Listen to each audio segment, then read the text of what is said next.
Punjabi radio USA ਸੁਣ ਰਹੇ ਸਾਰੇ ਹੀ ਮਾਣਯੋਗ ਅਤੇ ਸਤਿਕਾਰ ਤੇ ਸਰੋਤਿਆਂ ਨੂੰ ਪਿਆਰ ਸਤਿਕਾਰ ਸਹਿਤ ਨਿੱਘੀ ਜਿਹੀ ਸਤਿ ਸ੍ਰੀ ਅਕਾਲ ਸਭ ਨੂੰ ਜੀਆਂ ਨੂੰ ਆਖਦੇ ਹਾਂ। ਸੋ ਤੇ ਪ੍ਰੋਗਰਾਮ ਦੇ ਵਿੱਚ ਆਪ ਸਭ ਦਾ ਨਿੱਘਾ ਸਵਾਗਤ ਹੈ। ਮੈਂ Rajkanvir Singh programme Punjabi tech talk ਲੈ ਕੇ ਹਾਜ਼ਰ ਹੋ ਚੁੱਕੇ ਹਾਂ। ਜੁੜ ਚੁੱਕੇ ਨੇ ਮੇਰੇ ਨਾਲ ਹਰਵਿੰਦਰ ਸਿੰਘ ਕੰਗ। ਹਰਵਿੰਦਰ ਸਿੰਘ ਜੀਆਂ ਨੂੰ ਸਵਾਗਤ ਹੈ। ਸਤਿ ਸ੍ਰੀ ਅਕਾਲ ਜੀ। ਸਤਿ ਸ਼੍ਰੀ ਅਕਾਲ ਰਾਜਕਨਵੀਰ ਸਿੰਘ ਤੇ ਪੰਜਾਬੀ ਰੇਡੀਓ USA ਸੁਣਨ ਵਾਲੇ ਸਾਡੇ ਸਾਰੇ ਮਾਣਿਕ ਸਰੋਤਿਆਂ ਨੂੰ ਤੇ ਵੇਖਣ ਵਾਲੇ ਵਿਊਅਰਸ ਨੂੰ ਇੱਕ ਵਾਰੀ ਫਿਰ ਤੋਂ ਨਿੱਘਾ ਜੀਆਂ ਆਖਦੇ ਹਾਂ ਪ੍ਰੋਗਰਾਮ ਪੰਜਾਬੀ ਟੈਕ ਟਾਕ ਦੇ ਵਿੱਚ, ਜਿਹਦੇ ਬਾਰੇ ਵਿੱਚ ਅਸੀਂ ਗੱਲਾਂ ਬਾਤਾਂ ਕਰਦੇ ਹਾਂ ਟੈਕਨੋਲੋਜੀ ਦੇ ਸੰਬੰਧ ਦੇ ਵਿੱਚ ਕੀ ਚੱਲ ਰਿਹਾ, ਕੀ ਅਪਡੇਟਸ ਆ, ਕੀ ਇਸ਼ੂਜ਼ ਆਪਾਂ ਆਸੇ ਪਾਸੇ ਦੇਖਦੇ ਹਾਂ ਤੇ ਫਿਊਚਰ ਦੇ ਬਾਬਤ ਅਸੀਂ ਗੱਲਬਾਤ ਕਰਨ ਦੀ ਕੋਸ਼ਿਸ਼ ਕਰਦੇ ਹਾਂ ਜੀ। ਗੱਲਾਂ ਬਾਤਾਂ ਅੱਜ ਦੇ ਇਸ ਪ੍ਰੋਗਰਾਮ ਦੇ ਵਿੱਚ ਆਪਾਂ ਕਰਾਂਗੇ ਜੋ recently blue screen of death ਆਈ ਸੀ ਕਰਾਊਡ ਸਟ੍ਰਾਈਕ ਦਾ, ਜਿਹੜਾ ਉਹ ਅਪਡੇਟ ਜਿਹਦੇ ਕਰਕੇ ਵਿੰਡੋਜ਼ ਯੂਜ਼ਰਸ ਆ ਉਹਨਾਂ ਦੇ ਸਰਵਰਸ ਦੇ ਉੱਤੇ ਉਹ ਵੱਡੀ ਪ੍ਰੋਬਲਮ ਆਈ ਸੀ। ਉਸ ਦੇ ਨਾਲ ਨਾਲ ਜਦ ਅੱਜ ਆਪਾਂ ਇਹ ਗੱਲ ਕਰ ਰਹੇ ਹਾਂ ਤਾਂ ਸਟਾਕ ਮਾਰਕੀਟ ਦੇ ਵਿੱਚ ਵੱਡਾ ਭੁਚਾਲ ਆਇਆ ਆ। ਕਾਫੀ ਜ਼ਿਆਦਾ ਸਟਾਕਸ ਆ ਉਹ ਡਿੱਗੇ ਆ, ਜਿਨ੍ਹਾਂ ਵਿੱਚ ਟੈਕਨੋਲੋਜੀ ਖੇਤਰ ਦੇ ਜਿਹੜੇ ਸਟਾਕਸ ਦੇ ਉੱਤੇ ਵੀ ਵੱਡਾ ਜਿਹੜਾ ਉਹ ਅਸਰ ਪਿਆ ਹੈਗਾ ਆ। ਸੋ ਇਹ ਮਾਮਲਿਆਂ ਦੇ ਉੱਤੇ ਜਿਹੜੀ ਉਹ ਅੱਜ ਆਪਾਂ ਚਰਚਾ ਕਰਾਂਗੇ। ਸਾਡੇ ਅੱਜ ਦੇ ਇਸ ਪ੍ਰੋਗਰਾਮ ਨੂੰ ਤੁਹਾਡੇ ਸਾਰਿਆਂ ਤੱਕ ਪਹੁੰਚਾਉਣ 'ਚ ਸਹਿਯੋਗ ਕਰਦੇ ਨੇ ਖਾਲਸਾ ਇੰਸ਼ੋਰੈਂਸ ਏਜੰਸੀ, ਜਿਨ੍ਹਾਂ ਦੇ ਕੋਲੋਂ ਹਰ ਇੱਕ ਤਰੀਕੇ ਦੀ ਇੰਸ਼ੋਰੈਂਸ ਕਰਵਾ ਸਕਦੇ ਹੋ। ਇੰਸ਼ੋਰੈਂਸ ਬਾਰੇ ਪਤਾ ਕਰਨ ਲਈ ਕਾਲ 408-272-2500 ਦੇ ਉੱਤੇ। ਟੇਰਕੇਨਾ ਇਮੀਗ੍ਰੇਸ਼ਨ ਲਾ ਫਰਮ, US ਇਮੀਗ੍ਰੇਸ਼ਨ ਦਾ ਹੋਵੇ ਕਿਸੇ ਵੀ ਤਰੀਕੇ ਦਾ ਕੰਮ, ਕਾਲ ਅਟਰਨੀ ਜੇ ਟੇਰਕੇਨਾ 415-909-0503 ਦੇ ਉੱਤੇ। ਤੇ ਜੇ ਤੁਸੀਂ ਵੀ ਇਸ ਪ੍ਰੋਗਰਾਮ ਪੰਜਾਬੀ ਟੈਕ ਟਾਕ ਨੂੰ ਸਪਾਂਸਰ ਕਰਨਾ ਚਾਹੁੰਦੇ ਹੋ ਸੰਪਰਕ ਕਰ ਸਕਦੇ ਹੋ 408-722-7698 ਦੇ ਉੱਤੇ। ਹਰਵਿੰਦਰ, ਕੁਛ ਵੀਕ ਪਹਿਲਾਂ ਜੋ ਕਰਾਊਡ ਸਟ੍ਰਾਈਕ ਦੇ ਜਿਹੜਾ ਉਹ ਇਸ਼ੂ ਆਇਆ ਸੀਗਾ, ਜਿਹਦੇ ਕਰਕੇ ਕੱਲਾ ਅਮਰੀਕਾ ਦਾ ਹੀ ਨਹੀਂ ਦੁਨੀਆ ਭਰ ਦਾ ਜਿਹੜਾ ਢਾਂਚਾ ਆ, ਇਨਫਰਾਸਟਰਕਚਰ ਆ, ਉਹ ਪੂਰੀ ਤਰ੍ਹਾਂ ਉਸ ਦੇ ਵਿੱਚ ਤੜਥੱਲੀ ਮਚ ਗਈ ਸੀ, ਹਿੱਲ ਗਿਆ ਸੀਗਾ। ਲੋਕ ਮੁੜ ਕੇ ਪੈਨ ਪੈਨਸਲਾਂ ਜਿਹੜੀਆਂ ਉਹ ਕੱਢੀਆਂ, ਉਹਦੇ ਤੇ ਖਾਸ ਕਰਕੇ ਜਿਹੜਾ ਆਵਾਜਾਈ ਵਾਲਾ ਕੰਮ ਸੀ ਉਸ ਦੇ ਉੱਤੇ ਬਹੁਤ ਵੱਡਾ ਜਿਹੜਾ ਵਿਘਨ ਪਿਆ ਸੀਗਾ। ਸੋ ਕੀ ਵਾਪਰਿਆ ਕੀ ਸੀਗਾ? ਹੁਣ ਹੋ ਤਾਂ ਵੈਸੇ ਕਈ ਦਿਨ ਗਏ ਆ, ਪਰ ਜੇ ਆਪਾਂ ਉਸ ਨੂੰ ਉਹਦਾ ਮੁਲਾਂਕਣ ਕਰਨਾ ਹੋਵੇ, ਉਸਦਾ ਦੇਖਣਾ ਐਨਾਲਿਸਿਸ ਕਰਨਾ ਹੋਵੇ, ਕੀ ਵਾਪਰਿਆ ਸੀ ਉਦੋਂ? ਜੀ ਰਾਜਕਨਵੀਰ ਸਿੰਘ, ਜੁਲਾਈ 19 ਜਿਹੜਾ ਕਿ ਫਰਾਈਡੇ ਬਣਦਾ ਸੀ, ਸ਼ੁੱਕਰਵਾਰ ਦੇ ਦਿਨ ਇੱਕ ਨਾ wide spread IT related infrastructure ਦੇ ਰਿਲੇਟਡ ਆਊਟੇਜ ਆਈ, ਜਿਹਦੇ ਕਰਕੇ ਹਜ਼ਾਰਾਂ ਹੀ ਜਿਹੜੀਆਂ ਆਰਗੇਨਾਈਜੇਸ਼ਨਸ ਆ ਉਹਨਾਂ ਨੂੰ ਇੰਪੈਕਟ ਕੀਤਾ। ਤੁਸੀਂ ਟਰੈਵਲ ਇੰਡਸਟਰੀ ਦੀ ਗੱਲ ਕੀਤੀ, ਪਰ ਆਪਾਂ ਆਉਣ ਵਾਲੇ ਗੱਲਬਾਤ ਦੇ ਵਿੱਚ ਕਰਾਂਗੇ ਕਿ ਇਕੱਲੀ ਟਰੈਵਲ ਇੰਡਸਟਰੀ ਨਹੀਂ, ਬਹੁਤ ਜ਼ਿਆਦਾ ਜਿਹੜੀ ਇੰਡਸਟਰੀਜ਼ ਉਹਦੇ ਨਾਲ ਇੰਪੈਕਟ ਹੋਈ ਸੀ। ਸੋ ਸਾਰਿਆਂ ਤੋਂ ਪਹਿਲਾਂ ਜਿਹੜੀ ਕਰਾਊਡ ਸਟ੍ਰਾਈਕ ਆ ਦੇਖਣ ਨੂੰ ਜਿਸ ਹਿਸਾਬ ਨਾਲ ਸਪਰੈਡ ਹੋਈ, ਉਹਦੇ ਤੋਂ ਇਹ ਲੱਗਦਾ ਕਿ ਦੇਖਣ ਨੂੰ ਇਹ ਟਾਈਮ ਦੇ ਰਿਲੇਟਡ ਹੀ ਸੀ, ਕਿਉਂਕਿ ਸਭ ਤੋਂ ਪਹਿਲਾਂ ਇਹਦੀ ਜਿਹੜੀ ਰਿਪੋਰਟਿੰਗ ਆਸਟ੍ਰੇਲੀਆ ਦੇ ਵਿੱਚ ਹੋਈ ਆ। ਆਸਟ੍ਰੇਲੀਆ, ਨਿਊਜ਼ੀਲੈਂਡ ਸਾਨੂੰ ਪਤਾ ਟਾਈਮਿੰਗ ਦੇ ਅਕੋਰਡਿੰਗ ਸਭ ਤੋਂ ਪਹਿਲਾਂ ਉੱਥੇ ਦਿਨ ਚੜ੍ਹਦਾ ਅਕੋਰਡਿੰਗਲੀ ਜੀ, ਔਰ ਕੰਪੈਰੇਟਿਵਲੀ ਪਹਿਲਾਂ ਦਿਨ ਚੜ੍ਹਦਾ। ਤੇ ਉਹਦੇ ਤੋਂ ਬਾਅਦ ਇਹ ਏਸ਼ੀਆ ਦੇ ਵਿੱਚ, ਬਾਕੀ ਏਸ਼ੀਆ ਦੇ ਵਿੱਚ ਆਈ, ਯੂਰਪ ਤੇ ਅਮਰੀਕਾ ਦੇ ਵਿੱਚ ਹੌਲੀ ਹੌਲੀ ਆਈ ਤੇ ਆਫ ਕੋਰਸ ਟਰੈਵਲ ਇੰਡਸਟਰੀ ਨੂੰ ਜ਼ਿਆਦਾ ਇੰਪੈਕਟ ਕੀਤਾ। ਪਰ ਜਿਹੜੀ ਆਊਟੇਜ ਸੀ ਉਹਦਾ ਕੀ ਕਾਰਨ ਹੋਇਆ ਕਿ ਜਦੋਂ ਤੁਸੀਂ ਬਲੂ ਸਕਰੀਨ ਆਫ ਡੈਥ, ਜਿਹੜੇ ਵੀ ਥੋੜੇ ਬਹੁਤੇ IT ਦੇ ਨਾਲ ਰਿਲੇਟਡ ਜਾਂ ਕੰਪਿਊਟਰ ਸਕਰੀਨਸ ਦੇ ਨਾਲ ਰਿਲੇਟਡ ਬੰਦੇ ਹੈਗੇ ਆ, ਉਹਨਾਂ ਨੂੰ ਇਸ ਚੀਜ਼ ਦਾ ਪਤਾ ਹੋ ਕਿ ਜਦੋਂ ਕੰਪਿਊਟਰ ਤੁਹਾਡਾ ਉਹਦੀ ਇੰਸਟਾਲੇਸ਼ਨ ਠੀਕ ਨਾ ਹੋਏ, ਉਹ ਬੂਟ ਜਦੋਂ ਰੀਸਟਾਰਟ ਹੋਣ ਦੀ ਬਜਾਏ ਜਾਂ ਕੁਛ ਵਿੱਚ ਮੇਜਰ ਫਾਲਟ ਆ ਜਾਏ ਤਾਂ ਉੱਤੇ ਬਲੂ ਸਕਰੀਨ ਆ ਜਾਂਦੀ ਆ। ਉਹਨੂੰ ਆਮ ਤੌਰ ਤੇ ਬਲੂ ਸਕਰੀਨ ਆਫ ਡੈਥ ਕਹਿੰਦੇ ਆ, ਡੈਥ ਆਫ ਕੰਪਿਊਟਰ। ਇਹ ਵਿੰਡੋਜ਼ ਦੇ ਵਿੱਚ ਆਉਂਦੀ ਆ, ਮੈਕ ਵਾਲਿਆਂ ਦੇ ਨਹੀਂ ਆਉਂਦੀ। ਹਾਂਜੀ, ਕਿਉਂਕਿ ਟੈਕ ਦੇ ਵਿੱਚ ਨਾ ਚੀਜ਼ਾਂ ਨੂੰ ਵਧਾ ਕੇ ਗੱਲਾਂ ਕਰਨ ਦੀ ਵੀ ਆਦਤ ਹੁੰਦੀ, ਜਦੋਂ ਤੱਕ ਸਕਰੀਨ ਆਫ ਡੈਥ ਏਦਾਂ ਦੇ ਵਰਡ ਕਾਫੀ ਆਪਾਂ ਨੂੰ ਮੁੱਕ ਗਿਆ ਜੀ, ਸਭ ਕੁਝ ਖਤਮ। ਸੋ ਇਹ ਤੋਂ ਜਦੋਂ ਤੁਸੀਂ ਦੱਸਿਆ ਕਿ ਵਿੰਡੋਜ਼ ਬੇਸਡ ਜਿਹੜੇ ਸਿਸਟਮਸ ਹੈਗੇ ਉਹਨਾਂ ਨੂੰ ਇਹਨੇ ਇੰਪੈਕਟ ਕੀਤਾ ਸਾਰਿਆਂ ਤੋਂ ਵੱਧ, ਹੈ ਨਾ। ਐਸਟੀਮੇਟ ਉਹਦੇ ਹੈਗੇ ਆ ਕਿ ਤਕਰੀਬਨ 1% ਜਿਹੜੀ ਦੁਨੀਆ ਭਰ ਦੀ ਡਿਪਲੋਇਮੈਂਟ ਆ, ਉਹ ਤਕਰੀਬਨ 1% ਜਿਹੜਾ ਇੰਪੈਕਟ ਉਹਦੇ ਕਰਕੇ ਹੋਇਆ ਸੀ, ਹੈ ਨਾ। ਛੇਤੀ ਇਹਨੂੰ ਰਿਕਵਰ ਕਰ ਲਿਆ ਗਿਆ। ਮੇਰੇ ਲਈ ਇਹਨੂੰ ਮੰਨਣਾ ਦੇਖਣਾ ਇਸ ਲਈ ਵੀ ਇੰਟਰਸਟਿੰਗ ਸੀ ਕਿਉਂਕਿ ਮੈਂ ਉਸ ਟਾਈਮ ਦੇ ਉੱਤੇ ਏਸ਼ੀਆ ਵਿੱਚ ਸੀ, ਫਰਾਈਡੇ। ਤੇ ਮੇਰੀ ਕੁਛ ਹੀ ਘੰਟਿਆਂ ਬਾਅਦ ਫਲਾਈਟ ਸੀ, ਜਦੋਂ ਸ਼ਾਮੀ ਤਕਰੀਬਨ 3 ਵਜੇ ਦੇ ਕਰੀਬ ਮੈਨੂੰ ਪਤਾ ਲੱਗਾ। ਤੇ ਤੁਹਾਨੂੰ ਵੀ ਉੱਥੇ ਆਊਟੇਜ ਦਾ ਸਾਹਮਣਾ ਕਰਨਾ ਪਿਆ ਉੱਥੇ ਜਿੱਥੇ ਜਾ ਰਹੇ ਮੈਂ ਸੀ? ਉਹਦਾ ਦੱਸਦਾ, ਮੈਨੂੰ ਨਹੀਂ ਕਰਨਾ ਪਿਆ ਉਹ ਦੱਸ, ਹੂੰ ਪਰ ਕਿਉਂਕਿ ਚੱਲਦੀ ਐ ਵਾਂਗੂ ਇਹ ਜਿਹੜੀ ਗੱਲ ਫੈਲਦੀ ਪਈ ਸੀ, ਕਾਫੀ ਜਿਹੜੀ 에ਅਰਲਾਈਨਸ ਆ, ਖਾਸ ਤੌਰ ਤੇ ਅਮਰੀਕਨ 에ਅਰਲਾਈਨਸ ਸੀ ਜਿਹੜੀਆਂ, ਜਿਹਨਾਂ ਦਾ ਅਮਰੀਕਾ ਸੈਂਟਰ ਸੀ, ਉਹ ਸਭ ਤੋਂ ਵੱਧ ਇਹਦੇ ਤੇ ਇੰਪੈਕਟ ਹੋਈਆਂ। ਡੈਲਟਾ ਆਈ ਥਿੰਕ ਸਭ ਤੋਂ ਵੱਡੇ ਡੈਲਟਾ ਪੱਧਰ ਹੈ ਨਾ, ਸਭ ਤੋਂ ਵੱਡੇ ਪੱਧਰ ਤੇ, ਅਮਰੀਕਨ ਯੂਨਾਈਟਿਡ 에ਅਰਲਾਈਨ। ਹਾਂ ਟਾਕ ਸ਼ੋਅ ਦੇ ਵਿੱਚ ਗੱਲ ਕਰਾਂਗੇ। ਸੋ ਮੈਂ ਉਹਦੇ ਤੋਂ ਪਹਿਲਾਂ ਵੀ ਮੈਂ ਇੱਕ ਆਪਣੇ EMPLOYEES ਦੇ ਨਾਲ ਹੀ ਉੱਥੇ ਗੱਲ ਕਰਦਾ ਸੀ, ਤੇ ਮੇਰੀ ਕੁਛ ਪ੍ਰੈਜੈਂਟੇਸ਼ਨ ਸੀ ਇਮੀਡੀਏਟਲੀ ਉਹ ਤੋਂ ਪਹਿਲਾਂ, ਤੇ ਜਿਹਨੇ ਪ੍ਰੈਜੈਂਟੇਸ਼ਨ ਦੇਣੀ ਸੀ ਉਹ ਕਹਿੰਦੇ ਕਿ ਮੇਰੀ ਨਾ ਜਿਹੜੀ ਕੰਪਿਊਟਰ ਆ, ਫॉर ਸਮ ਰੀਜ਼ਨ ਉਹਦੇ ਤੇ ਬਲੂ ਸਕਰੀਨ ਆ ਗਈ ਇੱਕੋਦਮ।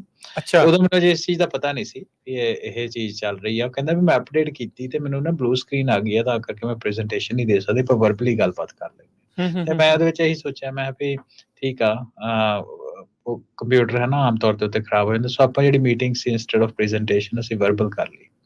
ਸੋ ਉਹਦੇ ਤੋਂ ਬਾਅਦ ਮੀਟਿੰਗ ਤੋਂ ਬਾਅਦ ਮੈਂ ਨਿਕਲਿਆ ਤੇ ਮੈਨੂੰ ਪਤਾ ਲੱਗਾ ਕਿ ਇਦਾਂ ਦੀ ਹੋ ਗਈ ਆ ਗੱਲਬਾਤ, ਟਰੈਵਲ ਇੰਪੈਕਟ ਹੋ ਰਹੀ ਆ। ਇਹ ਸ਼ਾਮੀ 4 ਵਜੇ ਦੀ ਗੱਲ ਆ, ਮੇਰੀ ਫਲਾਈਟ 7:30 ਵਜੇ ਸੀ। ਤੇ ਉਹ ਫਿਰ ਇੰਸਟੈਡ ਆਫ ਟਿਪੀਕਲ 2-2.5 ਘੰਟੇ ਪਹਿਲਾਂ 에ਅਰਪੋਰਟ ਜਾਣ ਦੀ ਬਜਾਏ ਮੈਂ ਨਾ ਛੇਤੀ ਜਾਣਾ 에ਅਰਪੋਰਟ ਤੇ ਜ਼ਰੂਰੀ ਸਮੇਂ, ਸੋ ਮੈਂ ਬੜੀ ਪਰਸਨਲੀ ਇਹ ਚੀਜ਼ ਫੀਲ ਕੀਤੀ। ਸੋ ਤਾਂ ਕਰਕੇ ਮੈਂ ਇਨਵੈਸਟੀਗੇਟ ਵੀ ਉਹਦੇ ਉੱਤੇ ਕਰਦਾ ਗਿਆ ਕਿ ਕਿਉਂ ਹੋਈ, ਹੈ ਨਾ। ਸੋ ਛੇਤੀ ਬਾਅਦ ਹੀ ਪਤਾ ਲੱਗ ਗਿਆ ਕਿ ਸਭ ਤੋਂ ਪਹਿਲਾਂ ਕਿਉਂਕਿ ਮਾਈਕਰੋਸਾਫਟ ਦੇ ਨਾਲ ਰਿਲੇਟਡ ਸੀ, ਸਾਰਿਆਂ ਨੂੰ ਇਹ ਲੱਗਾ ਕਿ ਸ਼ਾਇਦ ਕੋਈ ਮਾਈਕਰੋਸਾਫਟ ਦੀ ਅਪਡੇਟ ਹੋਣ ਕਰਕੇ ਮਾਈਕਰੋਸਾਫਟ ਦੇ ਨਾਲ ਕੰਪਨੀ ਦੀ ਅਪਡੇਟ ਆ, ਪਰ ਇਮੀਡੀਏਟਲੀ ਥੋੜੇ ਕੀ ਕਹਿ ਲਓ ਕਿ ਵਿਦਿਨ ਐਨ ਆਵਰ, 1 ਘੰਟੇ ਵਿੱਚ ਹੀ ਮਾਈਕਰੋਸਾਫਟ ਦੇ ਜਿਹੜਾ ਹੈਡਕੁਆਟਰ ਹੈਗਾ ਰੈਡਮੰਡ ਸਿਐਟਲ ਦੇ ਲਾਗੇ, ਉਹਨਾਂ ਕਲੈਰੀਫਿਕੇਸ਼ਨ ਦੇ ਦਿੱਤੀ ਵੀ ਇਹ ਮਾਈਕਰੋਸਾਫਟ ਦਾ ਰਿਲੇਟਡ ਇਸ਼ੂ ਨਹੀਂ ਆ, ਇਸ਼ੂ ਐਕਚੁਅਲੀ ਰਿਲੇਟਡ ਆ ਕਰਾਊਡ ਸਟ੍ਰਾਈਕ ਦੇ, ਸਾਈਬਰ ਸਿਕਿਉਰਿਟੀ ਫਰਮ ਆ ਜਿਹੜੀ। ਹਾਂਜੀ, cyber security firm CrowdStrike ਦੇ ਰਿਲੇਟਡ ਆ। ਤੇ ਉਹਨਾਂ ਨੂੰ ਵੀ ਇਸ ਚੀਜ਼ ਦਾ ਕੁਇਕਲੀ ਪਤਾ ਲੱਗ ਗਿਆ, ਤੇ ਇਹ ਉਹਨਾਂ ਵੱਲੋਂ ਕਿਹਾ ਗਿਆ ਕਿ ਉਹਨਾਂ ਜਿੰਨੀ ਛੇਤੀ ਉਹਨਾਂ ਨੂੰ ਇਸ਼ੂ ਪਤਾ ਲੱਗ ਗਿਆ, ਉਹਨਾਂ ਛੇਤੀ ਉਹਦਾ ਰੈਜ਼ੋਲੂਸ਼ਨ ਵੀ ਫਾਈਂਡ ਆਊਟ ਕਰ ਲਿਆ। ਪਤਾ ਲੱਗਣ ਤੋਂ ਲੈ ਕੇ ਰੈਜ਼ੋਲੂਸ਼ਨ ਨੂੰ ਰੈਕੋਰਡ 79 ਮਿੰਟਸ ਲੱਗੇ ਸਰ। ਉਹ ਜਿਹੜੀ ਕਨਫੀਗਰੇਸ਼ਨ ਦੇ ਵਿੱਚ ਜਿਹੜੀ ਦਿੱਕਤ ਆ ਗਈ ਸੀਗੀ ਉਦੋਂ। ਹਾਂਜੀ। ਸੋ ਆਪਾਂ ਥੋੜੀ ਜਿਹੀ ਗੱਲਬਾਤ ਕਰ ਲੈਂਦੇ ਵੀ ਕਰਾਊਡ ਸਟ੍ਰਾਈਕ ਕੀ ਹੈ, ਹਨਾ, ਕਿਉਂਕਿ ਸਾਰਿਆਂ ਨੂੰ ਨਹੀਂ ਪਤਾ। ਸੋ ਕਰਾਊਡ ਸਟ੍ਰਾਈਕ ਬੇਸਿਕਲੀ ਨਾ ਇੱਕ ਮੈਜੋਰਿਟੀ ਸਾਈਬਰ ਸਿਕਿਉਰਿਟੀ ਦੀ ਕੰਪਨੀ ਹੈ। ਸਾਈਬਰ ਸਿਕਿਉਰਿਟੀ ਦਾ ਉੱਤੇ ਆਪਾਂ ਡੈਡੀਕੇਟਡ ਇੱਕ ਟਾਕ ਸ਼ੋਅ ਵੀ ਕੀਤਾ, ਤੁਸੀਂ ਪੰਜਾਬੀ ਰੇਡੀਓ USA ਦੇ tech talk cyber security keyword ਤੇ ਕਰਕੇ ਗੂਗਲ ਉੱਤੇ ਸਰਚ ਕਰ ਸਕਦੇ ਹੋ ਕਿ ਸਾਈਬਰ ਸਿਕਿਉਰਿਟੀ ਹੁੰਦੀ ਕੀ ਹੈ, ਸਾਈਬਰ ਸੁਰੱਖਿਆ ਕਹਿ ਦਿੰਦੇ ਪੰਜਾਬੀ ਚ ਜੀ, ਹੈ ਨਾ। ਸੋ ਉਹ ਜਿਹੜੀ ਕਰਾਊਡ ਸਟ੍ਰਾਈਕ ਆ ਆਪਣੀ ਟੈਕਸਸ ਬੇਸਡ ਕੰਪਨੀਆਂ, ਜਿਹਦੇ ਤਕਰੀਬਨ 8000 ਦੇ ਕਰੀਬ ਜਿਹੜੇ ਲੋਕੀ ਆ ਉਹਨਾਂ ਨੂੰ ਇੰਪਲੋਏ ਕੀਤਾ ਹੋਇਆ, ਤੇ ਉਹਨਾਂ ਦਾ ਜਿਹੜਾ ਰੈਵਨਿਊ $3 ਬਿਲੀਅਨ ਹੈਗਾ ਸਾਲਾਨਾ। ਤੇ ਪਿਛਲੇ ਦਹਾਕੇ ਵਿੱਚ ਇਹ ਕਾਫੀ ਪ੍ਰੋਮੀਨੈਂਸ ਇਹਨੇ ਲਈ ਹੈ, ਕੰਪਨੀ ਨੇ 2011 ਤੋਂ ਆਪਰੇਟ ਕਰ ਰਹੀ ਆ, ਤੇ within a short period of time ਇਹਦਾ ਨਾਮ ਕਾਫੀ ਵੱਡਾ ਸਾਈਬਰ ਸਿਕਿਉਰਿਟੀ ਦੇ ਵਿੱਚ ਬਣ ਗਿਆ ਜੀ। ਹਾਂਜੀ, ਸੋ ਉਹਦੇ ਬਾਰੇ ਕਰਾਊਡ ਸਟ੍ਰਾਈਕ ਦਾ ਜਿਹੜਾ ਜ਼ਿਆਦਾ ਕੰਮ ਹੈਗਾ ਸਾਈਬਰ ਸੁਰੱਖਿਆ ਬਾਰੇ, ਜਿੱਦਾਂ ਆਪਾਂ ਪਹਿਲਾਂ ਗੱਲ ਕਰਦੇ ਤੇ ਕਲਾਊਡ ਬੇਸਡ ਪਲੇਟਫਾਰਮ ਆ, ਕਲਾਊਡ ਬੇਸਡ, ਹੈ ਨਾ, ਜਿਹਦੇ ਤੇ ਇੰਪਲੀਮੈਂਟ ਕਰਦੇ ਕਿ ਜਿਹਦੇ ਵਿੱਚ ਲੋਕਾਂ ਨੂੰ ਉਹਨਾਂ ਦੇ ਪ੍ਰੋਸੈਸਿਸ ਤੇ ਜਿਹੜੇ ਟੈਕਨੋਲੋਜੀ ਦੇ ਰਿਲੇਟਡ, ਹੈ ਨਾ, ਜੋ ਕੁਝ ਹੋ ਰਿਹਾ ਉਹਨਾਂ ਦੇ ਸਾਈਬਰ ਸੁਰੱਖਿਆ ਦੇ ਸੋਲੂਸ਼ਨਸ ਪ੍ਰੋਵਾਈਡ ਕਰਦੇ ਉਹਨਾਂ ਨੂੰ, ਹੈ ਨਾ। ਸੋ ਬੇਸਿਕਲੀ ਰਿਸਕ ਐਨਾਲਿਸਿਸ ਕਰਦੇ ਆ ਵੀ ਕਿਹੜੇ ਹੈ ਨਾ, ਅੱਜ ਕੱਲ ਸਾਨੂੰ ਪਤਾ ਵੀ ਸਾਈਬਰ ਫਰਾਡ ਜਿਹੜਾ ਬਹੁਤ ਜ਼ਿਆਦਾ ਚੱਲ ਰਿਹਾ, ਕਾਮਨ ਆ, ਤੇ ਤਕਰੀਬਨ ਹਰੇਕ ਜਿਹੜੀ ਵੱਡੀ ਕੰਪਨੀ ਆ ਉਹ ਕੋਈ ਨਾ ਕੋਈ ਸਾਈਬਰ ਸਿਕਿਉਰਿਟੀ ਕੰਪਨੀ ਨੂੰ ਇੰਪਲੋਏ ਕਰਦੀ ਹੈ, ਕਿਉਂਕਿ ਹਰੇਕ ਕੋ ਆਪਣੀ ਸਪੈਸ਼ਲਾਈਜੇਸ਼ਨ ਨਹੀਂ ਹੁੰਦੀ। ਤੁਸੀਂ ਮਾਈਕਰੋਸਾਫਟ ਦੇਖ ਲਓ, ਕਿੰਨੀ ਵੱਡੀ ਕੰਪਨੀ ਹੈ ਨਾ, ਟ੍ਰਿਲੀਅਨਸ ਆਫ ਡਾਲਰ ਦੇ ਵਿੱਚ ਉਹਦਾ ਹੈਗਾ, ਫਿਰ ਵੀ ਉਹਨਾਂ ਕਰਾਊਡ ਸਟ੍ਰਾਈਕ ਨੂੰ ਹਾਇਰ ਕੀਤਾ, ਕਿਉਂਕਿ ਇੱਕ ਜਿਹੜੀ ਨੀਸ਼ ਉਹਨਾਂ ਦੀ ਜਿਹੜੀ ਸਪੈਸ਼ਲਾਈਜੇਸ਼ਨ ਆ ਉਹਨਾਂ ਦਾ, ਹੈ ਨਾ, ਉਹ ਤਾਂ ਕੰਪਨੀ ਹੀ ਕਰਦੀ ਆ। ਸੋ ਆਮ ਤੌਰ ਦੇ ਉੱਤੇ ਜਿਹੜੇ ਟੈਕ ਦੇ ਨਾਲ ਨਹੀਂ ਰਿਲੇਟਡ ਲੋਕ, ਉਹਨਾਂ ਨੂੰ ਸ਼ਾਇਦ ਇਹਦਾ ਕਰਾਊਡ ਸਟ੍ਰਾਈਕ ਦਾ ਨਾਂ ਪਤਾ ਹੋਏ, ਹੈ ਨਾ, ਪਰ ਜਿਹੜੇ ਟੈਕ ਦੇ ਨਾਲ ਰਿਲੇਟਡ ਉਹਨਾਂ ਤਕਰੀਬਨ ਸਾਰਿਆਂ ਨੂੰ ਇਹਦੇ ਬਾਰੇ ਪਤਾ ਹੋਊਗਾ, ਪਰ ਫਿਰ ਵੀ ਉਹਨਾਂ ਦੀ ਐਡਵਰਟਾਈਜ਼ਮੈਂਟ ਜਿਹੜੀ ਹੈ ਸਪੋਰਟਸ ਦੇ ਵਿੱਚ ਆਪਾਂ ਕਾਫੀ ਦੇ ਸਕਦੇ ਹਾਂ ਜਿੱਥੋਂ ਉਹ ਕਰਦੇ ਆ। ਬਟ ਐਨੀਵੇਜ਼, ਸੋ ਹੋਇਆ ਕਿ ਉਸ ਟਾਈਮ ਦੇ ਉੱਤੇ ਸਭ ਤੋਂ ਪਹਿਲਾਂ ਜਿਹੜੀ ਆ ਬਲੂ ਸਕਰੀਨ ਆਫ ਡੈਥ, ਹੈ ਨਾ, ਸੋ ਉਹਦੇ ਵਿੱਚ ਉਹ ਕਹਿੰਦੇ ਸੀ ਕਿ ਜਿਹੜਾ ਉਹਨਾਂ ਦਾ ਇੱਕ ਜਿਹੜਾ ਪੈਚ ਸੀ ਕੋਈ ਸਿਸਟਮ ਦੇ ਵਿੱਚ, ਅਪਡੇਟਸ ਜਿਹੜੀਆਂ ਅਕਸਰ ਆਉਂਦੀਆਂ ਰਹਿੰਦੀਆਂ। ਹਾਂਜੀ, ਕੋਈ ਉਹਨਾਂ ਦਾ ਪੈਚ ਸੀ ਸਿਸਟਮ ਦੇ ਵਿੱਚ, ਕਿਉਂਕਿ ਦੇਖੋ ਅੱਜ ਕੱਲ ਦੇ ਟਾਈਮ ਦੇ ਵਿੱਚ, ਹੈ ਨਾ, ਦੁਨੀਆ ਭਰ ਦੇ ਵਿੱਚ ਇੰਟਰਨੈਟ ਦੇ ਉੱਤੇ ਫੈਲਿਆ ਹੋਇਆ ਕਿੰਨੇ ਵਾਇਰਸਿਸ, ਹੁਣ ਸਾਲਾਨਾ ਜਾਂ ਹਫ਼ਤਿਆਂ ਵਾਲੀ ਗੱਲ ਨਹੀਂ, ਐਵਰੀ ਮਿੰਟ ਐਵਰੀ ਆਵਰ ਜਿਹੜੇ ਕ੍ਰੀਏਟ ਅਪਡੇਟ ਹੋ ਰਹੇ ਆ। ਹਾਂਜੀ, ਸੋ ਉਹਦੇ ਨਾਲ ਕੀ ਹੁੰਦਾ ਰਾਜਕਨ ਕਿ ਜਿਹੜੇ ਇੰਨੇ ਅਪਡੇਟ ਹੋ ਰਹੇ ਆ, ਉਹਦੀ ਡਿਟੈਕਸ਼ਨ ਵੀ ਹੈ ਨਾ ਆਟੋਮੇਟਿਡ ਆ, ਜੋ ਵੀ ਉਹਨਾਂ ਦੇ ਇਨਫਰਾਸਟ੍ਰਕਚਰ ਹੈਗੇ ਆ। ਪਰ ਹੁਣ ਉਹ ਐਵਰੀ ਟਾਈਮ ਪੈਚ ਦੀ ਵੇਟ ਨਹੀਂ ਕਰਦੇ ਵਾਇਰਸ ਨੂੰ ਪਤਾ ਕਰਦੇ ਵੀ ਹੁਣ ਵਾਇਰਸ ਦਾ ਪਤਾ ਲੱਗ ਗਿਆ, ਇਹਨੂੰ ਅਗਲੇ ਪੈਚ ਵਿੱਚ ਰਿਲੀਜ਼ ਕਰਾਂਗੇ। ਕੀ ਪਤਾ ਹੁਣ ਅਗਲੇ ਪੈਚ ਦੇ ਵਿੱਚ ਰਿਲੀਜ਼ ਕਰਕੇ ਉਹਨਾਂ ਤੇ ਤੱਕ ਕੋਈ ਅਗਲੇ ਅਗਲੇ ਲੈਵਲ ਦਾ ਆ ਜਾਣਾ, ਜਾਂ ਉਹਦਾ ਕਸਟਮਰ ਦਾ ਨੁਕਸਾਨ ਨਾ ਹੋ ਜਾਏ, ਉਹਨਾਂ ਚਿਰ ਤੱਕ ਗੈਪ ਰਹਿੰਦਾ। ਸੋ ਉਹਦੇ ਕਰਕੇ ਕੀ ਹੈ ਕਿ ਕਲਾਊਡ ਬੇਸਡ ਇਨਫਰਾਸਟ੍ਰਕਚਰ ਇਹਨਾਂ ਡਿਵੈਲਪ ਕੀਤਾ ਹੋਇਆ, ਜਿਹਦੇ ਵਿੱਚ ਜਿਹੜੀ ਲਿਸਟ ਆ ਉਹ ਡਾਇਨਾਮਿਕ ਆ। ਠੀਕ ਹੈ, ਚੇਂਜ ਹੁੰਦੀ ਰਹਿੰਦੀ ਆ। ਹਾਂਜੀ, ਤਾਂ ਉਹਦੇ ਨਾਲ ਤੁਹਾਨੂੰ ਸਿਸਟਮ ਨੂੰ ਅਪਡੇਟ ਕਰਨ ਦੀ ਲੋੜ ਨਹੀਂ, ਉਹਨੂੰ ਪੈਚਿੰਗ ਕਰਨ ਦੀ ਲੋੜ ਨਹੀਂ। ਉਹ ਜਿਹੜੀ ਰੈਫਰੈਂਸ ਲਿਸਟ ਆ ਉਹਦੇ ਵਿੱਚ ਜਿਹੜੀ ਵਾਇਰਸ ਆ ਜਾਂ ਦੀ ਹੋਰ ਜਾਣਕਾਰੀ ਉਹਦੇ ਉੱਤੇ ਆਈ ਜਾਂਦੀ ਆ, ਹੈ ਨਾ। ਸੋ ਉਹਦੇ ਵਿੱਚ ਰਾਜਕਰਨ ਕੀ ਹੋਇਆ ਕਿ ਉਹਨਾਂ ਜਿਹੜਾ ਕੋਈ ਪੁਸ਼ ਇਸ ਤਰ੍ਹਾਂ ਕੀਤਾ ਅਪਡੇਟ, ਹੈ ਨਾ। ਸੋ ਮੋਟੇ ਤੌਰ ਦੇ ਉੱਤੇ ਜਿੰਨਾ ਕਿ ਮੈਨੂੰ ਦੇਖਣ ਨੂੰ ਮਿਲਿਆ, ਹੈ ਨਾ, ਬਹੁਤ ਜ਼ਿਆਦਾ ਡਿਟੇਲ ਤਾਂ ਇੰਟਰਨੈਟ ਉੱਪਰ ਆਪਾਂ ਨੂੰ ਸ਼ਾਇਦ ਉਨੀ ਨਾ ਮਿਲੇ, ਪਰ ਉਹਦੇ ਵਿੱਚ ਇਹ ਆ ਕਿ ਜਿਹੜਾ ਉਹਨਾਂ ਦਾ ਕੋਈ and point detection and response ਜਿਹਨੂੰ EDR ਕਹਿੰਦੇ ਆ, ਉਹਦੇ ਵਿੱਚ ਕੋਈ ਸੋਲਿਊਸ਼ਨ ਆ ਜਿਹਦਾ ਨਾਂ ਉਹਨੂੰ ਫੈਲਕਨ ਦਾ ਨਾਂ, ਇੰਟਰਨਲ ਉਹਨਾਂ ਦਾ ਕੋਡ ਵਰਡ ਆ ਫੈਲਕਨ। ਸੋ ਉਹਦਾ ਜਿਹੜਾ ਕੋਈ ਸੈਂਸਰ ਆ ਉਹਦੇ ਵਿੱਚ ਕੋਈ ਗੜਬੜ ਹੋਈ, ਹੈ ਨਾ। ਤੇ ਉਹ ਜਿਹੜਾ ਉਹਨਾਂ ਡਿਟੈਕਸ਼ਨ ਪ੍ਰੋਸੈਸ, ਕਿਉਂਕਿ ਜਦੋਂ ਵੀ ਤੁਸੀਂ ਕੋਈ ਪੈਚ ਅਪਡੇਟ ਕਰਦੇ ਹੋ ਜਾਂ ਕੋਈ ਵੀ ਰਿਲੀਜ਼ ਦਿੰਦੇ ਹੋ, ਉਹਨੂੰ ਵੈਲੀਡੇਸ਼ਨ ਵੀ ਹੁੰਦੀ ਹੈ, ਵੈਲੀਡੇਸ਼ਨ ਵੈਰੀਫਿਕੇਸ਼ਨ ਪ੍ਰੋਸੈਸ ਦੇ ਥਰੂ ਹੋ ਜਾਂਦਾ।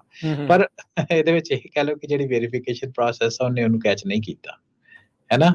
ਸੋ ਹਾਂ, ਇਹਨਾਂ ਦੇ ਟੈਸਟਿੰਗ ਦੇ ਵਿੱਚ ਨਿਕਲ ਗਿਆ, ਵਿੱਚ ਮੋਟੇ ਤੌਰ ਦੇ ਉੱਤੇ ਕਹਿ ਲਓ ਕਿ ਉਹ ਨਹੀਂ ਕੈਚ ਹੋਇਆ, ਨਹੀਂ ਕੈਚ ਨਹੀਂ ਹੋਇਆ। ਤੇ ਹੁਣ ਇਹ ਜਿਹੜਾ ਸੈਂਸਰ ਸੀ, ਇਹ ਡਿਟੈਕਸ਼ਨ ਇਹਦੀ ਆਪਰੇਟਿੰਗ ਸਿਸਟਮ ਤੋਂ ਵੀ ਹਾਇਰ ਲੈਵਲ ਦੇ ਉੱਪਰ ਸੀ, ਸੌਰੀ ਲੋਅਰ ਲੈਵਲ ਦੇ ਉੱਤੇ, ਡੀਪਰ ਸੀਗਾ, ਕਰਨਲ ਲੈਵਲ ਤੇ ਸੀ, ਕਰਨਲ ਲੈਵਲ ਦੇ ਉੱਤੇ, ਬਾਇਓਸ ਲੈਵਲ ਦੇ ਉੱਤੇ ਸੀ। ਸੋ ਉਹਦੇ ਕਰਕੇ ਉਹਦਾ ਜਿਹੜਾ ਇੰਪੈਕਟ ਆ ਉਹ ਸਿੱਧੇ ਦਾ ਸਿੱਧਾ ਉਹਨੂੰ ਹੋ ਗਿਆ। ਕਰਨਲ ਡਰਾਈਵਰ ਜਦੋਂ ਅਪਡੇਟ ਹੋਇਆ ਇਹਨਾਂ ਦੇ ਨਾਲ, ਉਹਨੇ ਵਿੰਡੋਜ਼ ਰੀਸਟਾਰਟ ਮੰਗਦਾ ਆ, ਤੇ ਉਹਦੇ ਵਿੱਚ ਇਸ਼ੂ ਆ ਗਿਆ ਜਿੱਦਾਂ ਆਪਾਂ ਜ਼ਿਕਰ ਕਰ ਰਹੇ ਆ, ਤੇ ਫਿਰ ਉਹ ਬਲੂ ਸਕਰੀਨ ਆਫ ਡੈਥ ਉਹ ਕਰਨਲ ਕਰ ਹੀ ਨਹੀਂ ਸਕਿਆ। ਉਹ ਐਸਾ ਕਹਿ ਲਓ ਵੀ ਗਦੀ ਗੇੜ 'ਚ ਫਸ ਗਿਆ, ਵੀ ਉਹਦੇ ਵਿੱਚ ਹੀ ਜਿਹੜਾ ਉਹ ਫਸਿਆ ਰਹਿ ਗਿਆ। ਹਾਂਜੀ, ਗਦੀ ਗੇੜ ਇੱਕ ਵਧੀਆ ਵਰਡ ਤੇ ਯੂਜ਼ ਕੀਤਾ, ਕਿਉਂਕਿ ਉਹਨੂੰ ਇੱਕ ਹੋਰ ਆਪਾਂ ਟੈਕ ਵਰਡ ਦੇ ਵਿੱਚ ਕਹਿੰਦੇ ਕਿ ਐਂਡਲੈਸ ਲੂਪਿੰਗ। ਬਿਲਕੁਲ। ਤੇ ਐਂਡਲੈਸ ਲੂਪਿੰਗ ਜਦੋਂ ਹੁੰਦੀ ਆ, then it goes out of memory, ਤੇ ਜਦੋਂ ਮੈਮਰੀ ਤੋਂ ਆਊਟ ਆਫ ਹੋ ਜਾਂਦਾ ਤੇ ਉਹ ਕਹਿੰਦਾ ਵੀ ਬਲੂ ਸਕਰੀਨ ਸਤਿ ਸ੍ਰੀ ਅਕਾਲ ਆ ਜੀ ਮੇਰੇ ਵੱਲੋਂ, ਮੁੱਕਦੀ ਜਿਹੜੀ ਗੱਲ ਆ ਵੀ ਹੁਣ ਆਪਣਾ ਕੰਮ ਇੰਨਾ ਹੀ ਕੰਮ ਸੀ, ਇੰਨਾ ਹੀ ਕਰ ਸਕਦੇ, ਇਸ ਤੋਂ ਵੱਧ ਨਹੀਂ ਜਿਹੜਾ ਉਹ ਹੋਣਾ ਆ।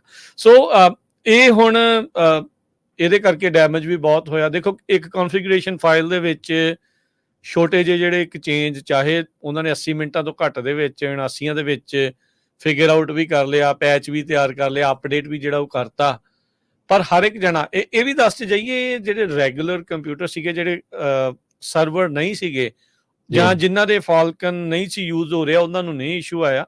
ਜਿਹੜੇ ਫਾਲਕਨ ਯੂਜ਼ ਕਰ ਰਹੇ ਸੀ ਉਹਨਾਂ ਨੂੰ ਹੀ ਇਹ ਜਿਹੜਾ ਬਲੂ ਸਕਰੀਨ ਆਫ ਡੈਥ ਦਾ ਜਿਹੜਾ ਉਹ ਸਾਹਮਣਾ ਕਰਨਾ ਪਿਆ, ਉੱਥੇ ਉਹ ਬੰਦ ਹੋਇਆ।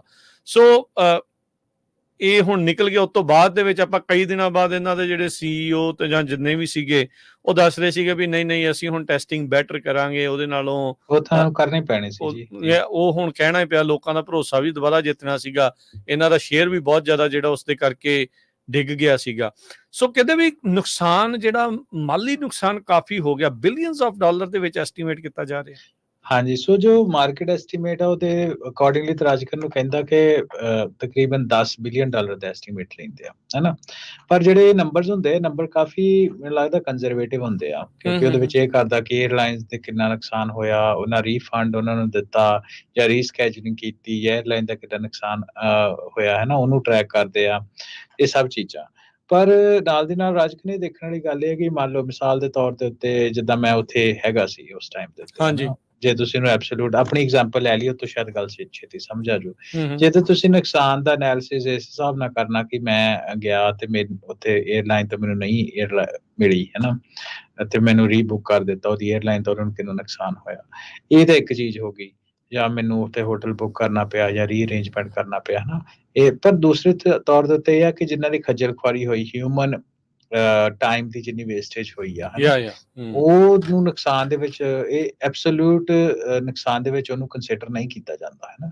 ਸੋ ਕਹਿਣ ਦਾ ਮਤਲਬ ਇਹ ਆ ਵੀ ਚਲੋ ਔਨ ਪੇਪਰ $10 ਬਿਲੀਅਨ ਦਾ ਨੁਕਸਾਨ, which is still a huge number, ਹੈ ਨਾ, ਪਰ ਜਿਹੜਾ ਨੁਕਸਾਨ ਆ ਮੈਨੂੰ ਲੱਗਦਾ ਤੋਂ ਕਈ ਗੁਣਾ ਜ਼ਿਆਦਾ ਹੋਊਗਾ। ਜਿਹਨੂੰ ਮੈਨੂੰ ਨਹੀਂ ਲੱਗਦਾ ਕਿਸੇ ਨਾ ਕਿਸੇ ਤਰੀਕੇ ਵੀ ਅਸੀਂ ਉਹਨੂੰ ਕੰਪਲੀਟਲੀ ਉਹਦਾ ਐਨਾਲਾਈਜ਼ ਕਰ ਸਕਦੇ ਹਾਂ। ਪਰ ਨਾਲ ਦੀ ਨਾਲ ਜਦੋਂ ਆਪਾਂ ਇਹ ਗੱਲ ਕਰਦੇ ਹਾਂ ਤਾਂ ਮੈਂ ਵੀ ਦੱਸਦਾ ਕਿ ਜਿਹੜੇ ਇਹ ਕੋਈ ਛੋਟੀ ਫਰਮ ਨਹੀਂ ਸੀ, ਇਹਨੇ ਵੀ ਹੈ ਨਾ ਕੋਈ ਅੱਜ ਕੱਲ੍ਹ ਦੀ ਫਰਮ ਆ ਜਿਹਨੇ ਇਹਨੂੰ ਕਰ ਲਿਆ।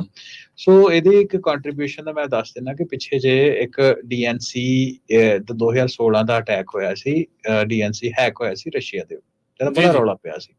ਸੋ ਉਹਦਾ ਵੀ ਇਹਨੇ ਇਨਵੈਸਟੀਗੇਸ਼ਨ ਕੀਤੀ ਸੀ। ਇਸ ਤੋਂ ਇਲਾਵਾ ਇੱਕ ਵਾਨਾਕਰਾ ਵਾਇਰਸ ਪਤਾ ਹੋਊਗਾ ਜੇ ਟੈਕ ਵਾਲੇ ਲੋਕ ਹੈ ਨਾ, ਉਹਦੇ ਇੱਕ ਆਇਆ ਸੀ ਸਿਸਟਮ ਦੇ ਵਿੱਚ। ਉਹ ਤੋਂ ਬਾਅਦ ਸੋਨੀ ਪਿਕਚਰਸ ਦਾ ਹੈਕ ਹੋਇਆ ਸੀ ਬੜਾ ਵੱਡਾ।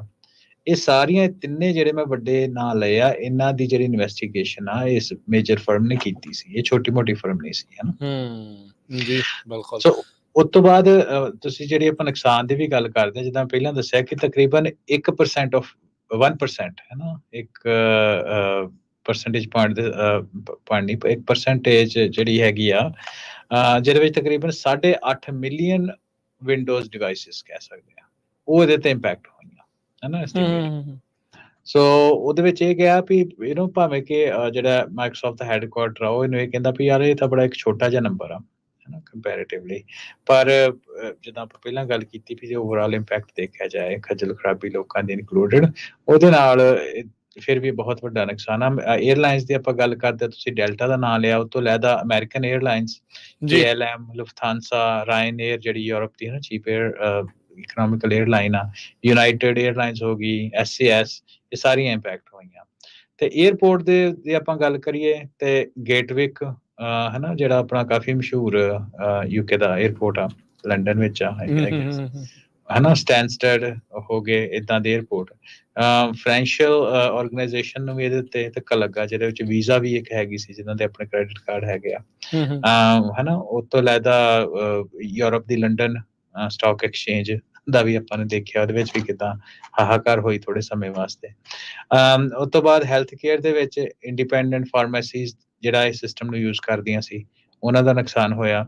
ਈਵਨ ਮੀਡੀਆ ਦੇ ਵਿੱਚ, ਜਿਹਦੇ ਵਿੱਚ MTV, BBC ਆਦਿ, ਸਕਾਈ ਚੈਨਲ, ਹੈ ਨਾ, ਸਾਰੇ ਇੱਥੇ ਸਾਡੇ ਲੋਕਲ ਵੀ ਕਈ ਜਿਹੜੇ TV ਸਟੇਸ਼ਨ ਸੀ ਉਹ ਵੀ ਵਿਚਾਰੇ ਬੰਦ ਰਹੇ।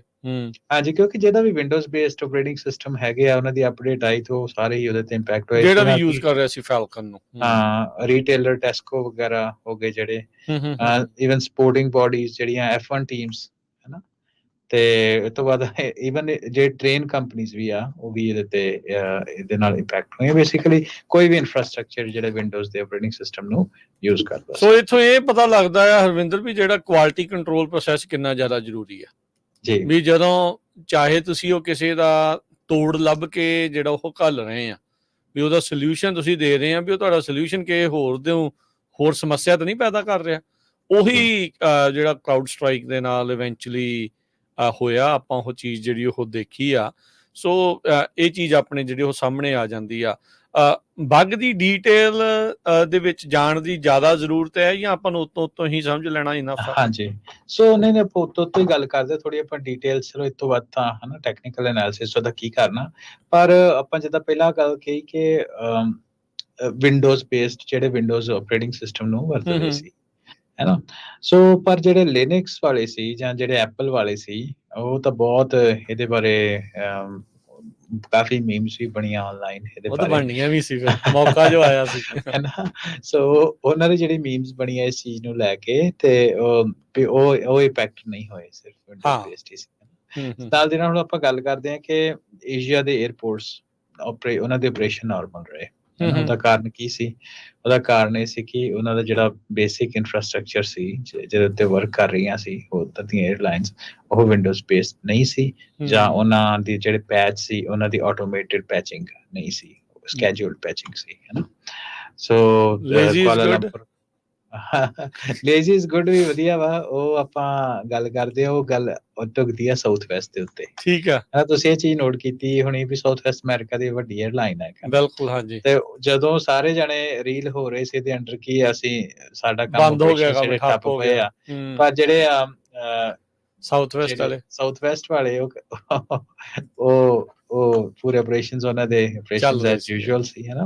Delta American, United Spirit, American airline ਜਿਹੜੀਆਂ, Delta American, United Spirit, Frontier, Allegiant, ਸਾਰਿਆਂ ਦੇ ਇਸ਼ੂ ਸੀ।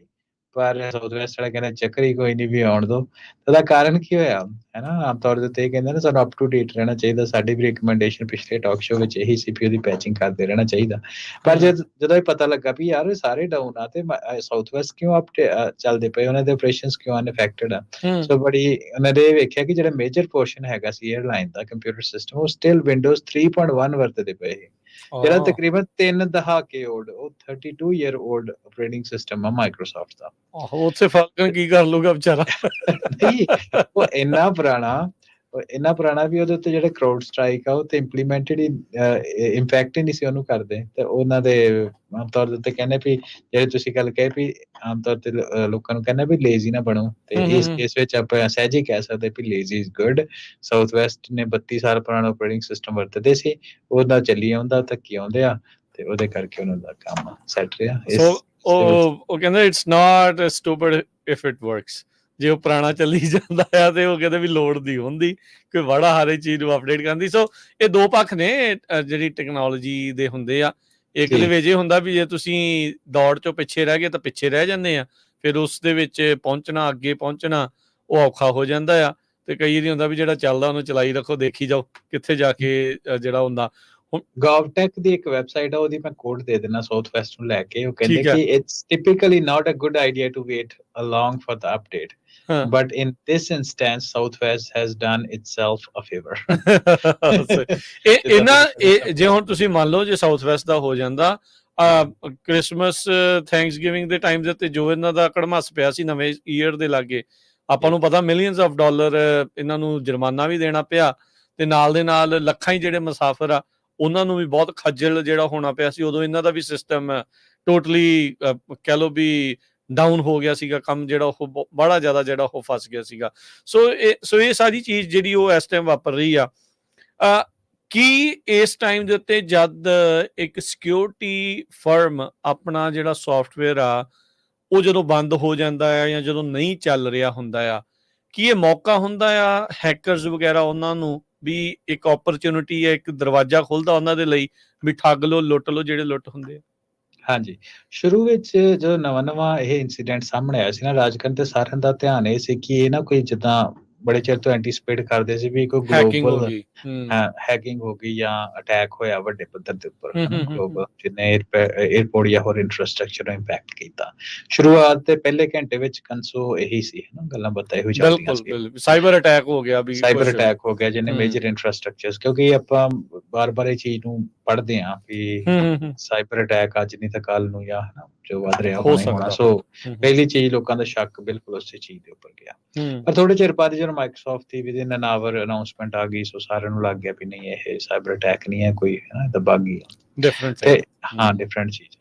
ਪਰ ਨਾਲ ਦੀ ਨਾਲ ਇਹ ਵੀ ਆ ਕਿ ਜਦੋਂ ਕਰਾਊਡ ਸਟ੍ਰਾਈਕ ਦਾ ਇਹ ਡਾਊਨ ਹੋਇਆ ਤੇ ਕਰਾਊਡ ਸਟ੍ਰਾਈਕ ਨੇ ਸਾਰਿਆਂ ਨੂੰ ਦੱਸਿਆ ਵੀ ਭਾਈ ਹੁਣ ਬਚ ਕੇ, ਉਹਨਾਂ ਕੋਲ ਮਲਟੀਪਲ ਰਿਪੋਰਟਸ ਜਿਹੜੀਆਂ ਸਾਹਮਣੇ ਆਈਆਂ ਵੀ ਬੜੇ ਵੱਡੇ ਪੱਧਰ ਦੇ ਉੱਤੇ ਜਿਹੜੀਆਂ ਮੈਸ ਫਿਸ਼ਿੰਗ ਈਮੇਲਸ ਆਉਣੀਆਂ ਸ਼ੁਰੂ ਹੋ ਗਈਆਂ।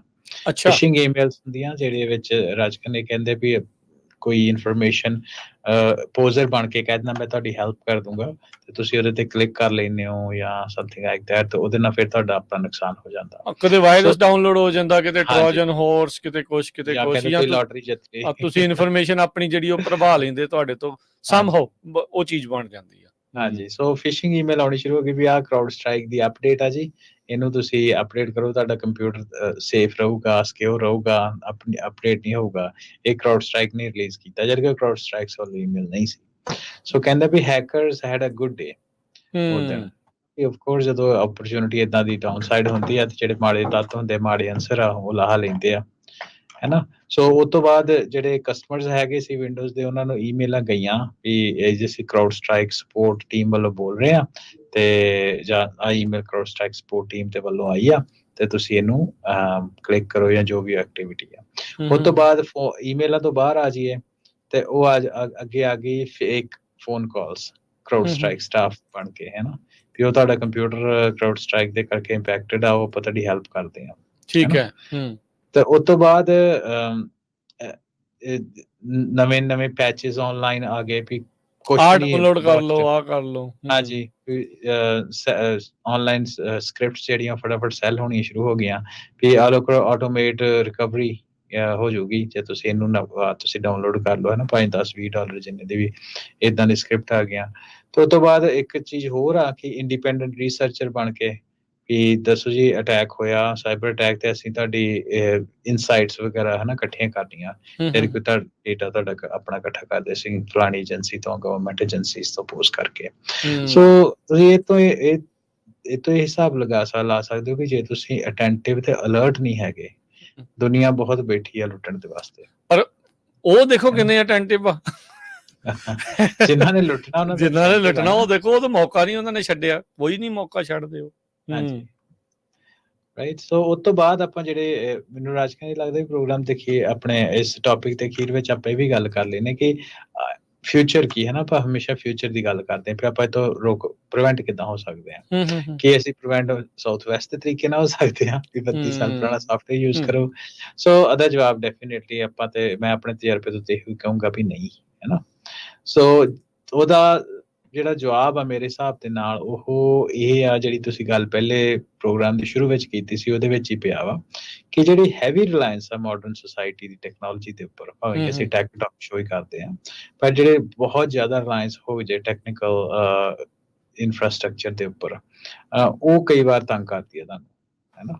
ਸੋ ਹਮੇਸ਼ਾ ਹੀ ਕੁਛ ਨਾ ਕੁਛ ਐਜ਼ ਅ ਬੈਕਅਪ ਪਲਾਨ ਜਾਂ ਆਟੋਮੇਟਿਡ ਪ੍ਰੋਸੈਸ ਜਿਹੜੀ ਆ ਉਹਨੂੰ ਐਸੈਂਸ਼ੀਅਲ ਆਪਣੇ ਰੱਖਣਾ ਚਾਹੀਦਾ, ਵੀ ਭਾਵੇਂ ਕਿ ਬਿਜ਼ਨਸ ਸਿਕਿਉਰਿਟੀ ਦੇ ਉੱਪਰ ਆਪਾਂ ਧਿਆਨ ਰੱਖਦੇ ਹਾਂ। ਇੱਕ ਬੜੀ ਸਿੰਪਲ ਜਿਹੀ ਗੱਲਾਂ ਆਉਂਦੀਆਂ ਨਾ, ਜਦੋਂ ਤੁਸੀਂ ਕਿਸੇ ਐਮਰਜੈਂਸੀ ਪ੍ਰੀਪੇਅਰਡਨੈਸ ਦੀ ਵੀ ਆਪਾਂ ਗੱਲ ਕਰਦੇ ਹਾਂ, ਸੋ ਉਹਦੇ ਵਿੱਚ ਇਹ ਹੁੰਦਾ ਕਿ ਐਮਰਜੈਂਸੀ ਪ੍ਰੀਪੇਅਰਡਨੈਸ ਦੇ ਵਿੱਚ ਜਦੋਂ ਤੁਹਾਡੀ ਮੰਨ ਲਓ ਵੀ ਇਲੈਕਟ੍ਰਿਸਿਟੀ ਹਰ ਜਗ੍ਹਾ ਦੇ ਉੱਤੇ ਚਲੀ ਗਈ ਹੈ ਨਾ, ਅਸੀਂ ਆਪਣੇ ਕ੍ਰੈਡਿਟ ਕਾਰਡ, ਡੈਬਿਟ ਕਾਰਡ ਹਰ ਜਗ੍ਹਾ ਰੱਖਦੇ ਹਾਂ, ਮੰਨ ਲਓ ਲਾਈਟ ਹੀ ਨਾ ਹੋਏ ਜਾਂ ਇੰਟਰਨੈਟ ਹੀ ਨਾ ਹੋਏ, ਤੁਹਾਡੇ ਡੈਬਿਟ ਕਾਰਡ, ਕ੍ਰੈਡਿਟ ਕਾਰਡ ਕਿੱਥੇ ਚੱਲਣਗੇ। ਸੋ ਉਹਦਾ ਬੈਕਅਪ ਪਲਾਨ ਨੂੰ ਕੀ ਹੈ ਵੀ ਹੈ ਨਾ, ਥੋੜਾ ਬਹੁਤਾ ਕੈਸ਼ ਆਪਣੇ ਕੋਲ ਹਮੇਸ਼ਾ ਰੱਖੋ, ਡਿਪੈਂਡਿੰਗ ਪਨ 1000 2000 ਜਾਂ ਜਿੰਨਾ ਵੀ ਆ, ਹਨਾ। ਫਿਰ ਘੱਟੋ ਘੱਟ ਤੁਸੀਂ ਫੂਡ ਬਾਏ ਕਰ ਸਕੋ, ਫਿਊਲ ਬਾਏ ਕਰ ਸਕੋ, ਪਾਣੀ ਬਾਏ ਕਰ ਸਕੋ। So as a backup plan ਅਸੀਂ ਰੱਖਦੇ ਹਾਂ। ਇਸੇ ਤਰ੍ਹਾਂ ਉਹਦੇ ਵਿੱਚ ਇਹ ਹੈ ਕਿ ਜੇ ਇਹਦੀ ਪ੍ਰੈਪਰੇਸ਼ਨ ਦੇ ਹਿਸਾਬ ਦੇ ਨਾਲ ਇਹ ਤੋਂ ਆਪਾਂ ਇੱਕ ਲਰਨ ਕੀਤਾ ਤੇ ਉਹ ਕੁਝ ਲੈਸਨ ਹੈਗੇ ਆ। ਪਹਿਲਾ ਲੈਸਨ ਹੋਣਾ ਚਾਹੀਦਾ ਕਿ as a backup plan heavy reliance technology ਦੀ ਬਜਾਏ ਕੋਈ ਨਾ ਕੋਈ ਬੈਕਅਪ ਪਲਾਨ ਰੱਖਣਾ ਚਾਹੀਦਾ, ਕਿਉਂਕਿ ਟੈਕਨੋਲੋਜੀ ਤੋਂ ਬਿਨਾਂ ਆਪਾਂ ਇਹ ਕਹਿ ਦੇ ਵੀ ਨਹੀਂ ਟੈਕਨੋਲੋਜੀ ਦੇ ਨਾਲ ਨਾ ਜਾਓ, ਤੇ ਉਹ ਵੀ ਆਪਣੀ ਗੱਲ ਠੀਕ ਨਹੀਂ ਆ। ਦੂਸਰੀ ਚੀਜ਼ ਤੁਸੀਂ ਪਹਿਲਾਂ ਵੀ ਮੈਂਸ਼ਨ ਕੀਤੀ ਹੋਏਗੀ ਕਿ QA ਜਿੰਨਾ ਤੁਹਾਡਾ ਸਟਰੋਂਗ ਹੋਊਗਾ, ਹੈ ਨਾ। ਸੋ ਉਹ ਅਗਲੀ ਚੀਜ਼ ਇਹ ਆ। ਅਗਲੀ ਚੀਜ਼ ਇਹ ਹੈ ਕਿ ਜਿਹੜਾ ਵੇਖੋ ਐਡੇ ਆਪਾਂ ਇਹ ਗੱਲਾਂ ਕਹਿਣੀਆਂ ਸੌਖੀਆਂ ਹੁੰਦੀਆਂ, ਜਦ ਤੁਸੀਂ ਇੱਕ ਸੌਫਟਵੇਅਰ ਵਰਤਦੇ ਹੋ ਤੇ ਉਹਦੇ ਉੱਤੇ ਤੁਹਾਡੀ ਰਿਲਾਇੰਸ ਹੋ ਜਾਂਦੀ, ਤੁਹਾਡਾ ਸਟਾਫ ਵੀ ਉਸ ਸੌਫਟਵੇਅਰ ਦੇ ਉੱਪਰ ਟ੍ਰੇਨ ਹੋ ਜਾਂਦਾ। ਪਰ ਇਹ ਆ ਕਿ ਨਾਲ ਦੀ ਨਾਲ ਜਿਹੜਾ ਮੈਨੂਅਲ ਵਰਕ ਅਰਾਊਂਡਸ ਦੇ ਉੱਤੇ ਡਾਕੂਮੈਂਟੇਸ਼ਨ ਜਿਹੜੀ ਉਹ ਮੈਨੂਅਲਸ ਹੋ ਗਏ ਜਾਂ ਹੋਰ ਹਨਾ ਡਾਕੂਮੈਂਟੇਸ਼ਨ ਹੋ ਗਈ, ਵੀ ਇਹਨੂੰ ਮੈਨੂਅਲੀ ਆਪਾਂ ਇਹਦੇ ਉੱਤੇ ਵਰਕ ਕਿੱਦਾਂ ਕਰਨਾ ਇਨ ਕੇਸ ਆਪਣਾ ਪ੍ਰਾਇਮਰੀ ਜਿਹੜਾ ਉਹ ਫੇਲ ਹੋ ਜਾਂਦਾ। ਫੇਲ ਸੇਫ ਕੀ ਆ, ਫੇਲ ਸੇਫ ਕੀ ਆ। ਤੇ ਲਾਸਟ ਜਿਹੜੀ ਚੀਜ਼ ਆ ਇਹ ਆ ਕਿ ਆਪਣੀ ਇੱਕ ਨਾ ਪ੍ਰੋਸੈਸ ਹੁੰਦੀ ਆ QA ਦੇ ਵਿੱਚ ਹੀ ਕਾਫੀ ਵਰਤੀ ਜਾਂਦੀ, ਉਹਨੂੰ ਕਹਿੰਦੇ ਆ FMEA, ਹੈ ਨਾ। ਸੋ ਬੇਸਿਕਲੀ ਉਹਦੇ 'ਚ ਕੀ ਕਰਦੇ ਆ, ਤੁਸੀਂ ਫਿਊਚਰ ਦੇ ਵਿੱਚ ਇਹ ਕਰਦੇ ਹੋ ਵੀ ਮੰਨ ਲਓ ਤੁਹਾਡਾ ਪੂਰਾ ਸਿਸਟਮ ਆ, ਹੈ ਨਾ, ਤੁਹਾਡਾ ਸੌਫਟਵੇਅਰ ਆ, ਤੁਹਾਡੀ ਕੋਈ ਟਰੱਕਿੰਗ ਦੀ ਫਲੀਟ ਆ, ਜਾਂ ਤੁਹਾਡਾ ਕੋਈ ਛੋਟਾ ਕਨਵੀਨੀਅੰਸ ਸਟੋਰ ਹੈ ਜਾਂ ਗੈਸ ਸਟੇਸ਼ਨ, ਹੈ ਨਾ, ਕੋਈ ਵੀ ਇੱਦਾਂ ਦਾ ਕੰਮ ਆ। ਸੋ ਉਹਦੇ ਵਿੱਚ ਇਹ ਆ ਵੀ ਉਹ ਤੁਸੀਂ ਪਹਿਲਾਂ ਹੀ ਬੈਠ ਕੇ ਸਾਰੇ ਸਿਨੈਰੀਓਜ਼ ਇੱਕ ਕਾਪੀ ਪੈਨ ਲੈ ਕੇ ਲਿਖ ਲੈਂਦੇ ਆ ਵੀ ਮੰਨ ਲਓ ਆਹ ਚੀਜ਼ ਹੋ ਜਾਏ, ਠੀਕ ਹੈ। ਮੰਨ ਲਓ ਤੁਹਾਡਾ ਇੰਟਰਨੈਟ ਡਾਊਨ ਹੋ ਜਾਏ, ਤੁਹਾਡੀ ਲਾਈਟ ਡਾਊਨ ਹੋ ਜਾਏ, ਤੁਹਾਡੇ ਕੋਈ ਚੋਰ ਆ ਜਾਏ, ਹੈ ਨਾ, ਤੁਹਾਡਾ ਡੋਰ ਲੌਕ ਹੋ ਜਾਏ, ਤੁਹਾਡਾ EMPLOYEE ਛੁੱਟੀ ਦੇ ਉੱਤੇ ਹੋ ਜਾਏ, ਤੁਹਾਡੀ ਜਿਹੜੀ ਉਹ ਕੰਪਨੀ ਜਿੱਤੋਂ ਕਾਰਡ ਤੁਸੀਂ ਕਰਦੇ ਉਹ ਡਾਊਨ ਹੋ ਜਾਏ, ਤੁਸੀਂ ਕੀ ਕਰਨਾ? ਕੁਝ ਵੀ ਆ, ਹਾਂ ਕੁਝ ਵੀ ਹੈ ਨਾ। ਸੋ ਉਹਦੇ ਵਿੱਚ ਕੀ ਆ ਕਿ ਉਹ ਸਾਰੀ ਚੀਜ਼ਾਂ ਤੁਸੀਂ ਇੱਕ ਪੇਜ ਦੇ ਉੱਪਰ ਲਿਖ ਲੈਂਦੇ ਹੋ, ਹੈ ਨਾ। ਮੈਂ ਸਾਰਿਆਂ ਨੂੰ ਕਹੂੰਗਾ FMEA ਨੂੰ ਜ਼ਰੂਰ ਸਰਚ ਕਰਿਓ। ਸੋ ਉਹਦੇ ਵਿੱਚ ਇਹ ਸਾਰੀ ਚੀਜ਼ਾਂ ਨੂੰ ਨੋਟ ਕਰਕੇ, ਸੋ ਉਹਦੇ ਵਿੱਚ ਅਗਲੇ ਨਾ 3 ਨੰਬਰ ਹੁੰਦੇ ਆ, ਉਹਨੂੰ ਕਹਿੰਦੇ RPN, ਰਿਸਕ। ਇੱਕ ਹੁੰਦਾ ਅਕਰੈਂਸ, ਉਹਨੂੰ N ਦਾ ਨੰਬਰ ਦੇ ਦਿੰਦੇ ਵੀ ਹੋ ਸਕਦਾ ਜਾਂ ਨਹੀਂ ਹੋ ਸਕਦਾ, ਇਹਦਾ ਰਿਸਕ ਕੀ ਆ ਤੇ ਇਹਦਾ ਇੰਪੈਕਟ ਕੀ ਆ, ਉਹਦਾ RPN ਨੰਬਰ ਬਣਦਾ।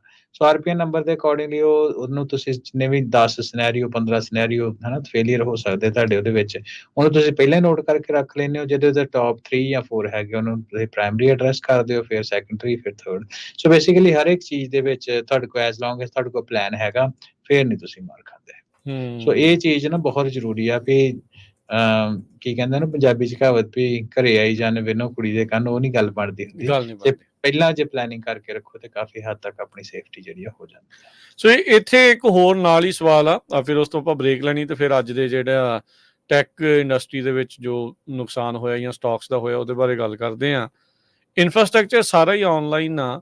ਬੈਡ ਐਕਟਰਸ ਤਾਂ ਇਦਾਂ ਦੀਆਂ ਚੀਜ਼ਾਂ ਭਾਲਦੇ ਜਿਹੜੇ ਉਹ ਰਹਿੰਦੇ ਆ। ਜੀ ਆਲਦੋ ਇਹ ਜਿਨ੍ਹਾਂ ਨੇ ਸੇਵ ਕਰਨਾ ਸੀ ਉਹਨਾਂ ਦੀ ਗਲਤੀ ਦੇ ਨਾਲ ਇਹ ਸਾਰਾ ਕੁਝ ਹੋਇਆ, ਪਰ ਜੀ ਫਿਰ ਵੀ ਆਪਾਂ ਕਿਹੜੇ ਟੂਲਸ ਆ ਜਾਂ ਕਿਹੜੀਆਂ ਉਹ ਚੀਜ਼ਾਂ ਦਾ ਖੁਦ ਧਿਆਨ ਜਿਹੜਾ ਉਹ ਰੱਖਣਾ ਆ ਤਾਂ ਜੋ ਇਦਾਂ ਦੀ ਚੀਜ਼ ਜਿਹੜੀ ਉਹ ਨਾ ਵਾਪਰੇ। ਰੀਸੈਂਟਲੀ ਪਿਛਲੇ ਸਾਲਾਂ 'ਚ ਯਾਦ ਹੋਣਾ ਹਰਵਿੰਦਰ, ਅਟਲਾਂਟਿਕ ਵਾਲੇ ਪਾਸੇ ਜਿਹੜੀ ਪਾਈਪਲਾਈਨ ਸੀ ਜੀ ਉਹਦੇ ਉੱਤੇ ਸਾਈਬਰ ਅਟੈਕ ਦੇ ਨਾਲ ਉਦੋਂ ਤੇਲ ਦਾ ਕੀ ਹਾਲ ਬਣਿਆ ਸੀ। ਬਿਲਕੁਲ ਹਾਂਜੀ ਸੋਲਰ ਜਿਹੜੀਆਂ ਵਿੰਡ ਫਾਰਮ ਜਿਹੜੀਆਂ ਸੀਗੀਆਂ ਉਹ ਵੀ ਅਟਲਾਂਟਿਕ ਵਾਲੇ ਪਾਸੇ। ਇਹ ਸਰਕਾਰੀ ਇਨਫਰਾਸਟ੍ਰਕਚਰ ਆ ਵੀ ਉਹਦੇ ਵਿੱਚ ਇਹ ਜਿਹੜਾ ਉਹ ਚੱਲ ਰਿਹਾ ਸੀਗਾ ਵੀ ਉਹ ਕੁਛ ਜਿਹੜਾ ਉਹ ਹੋ ਰਿਹਾ ਆ।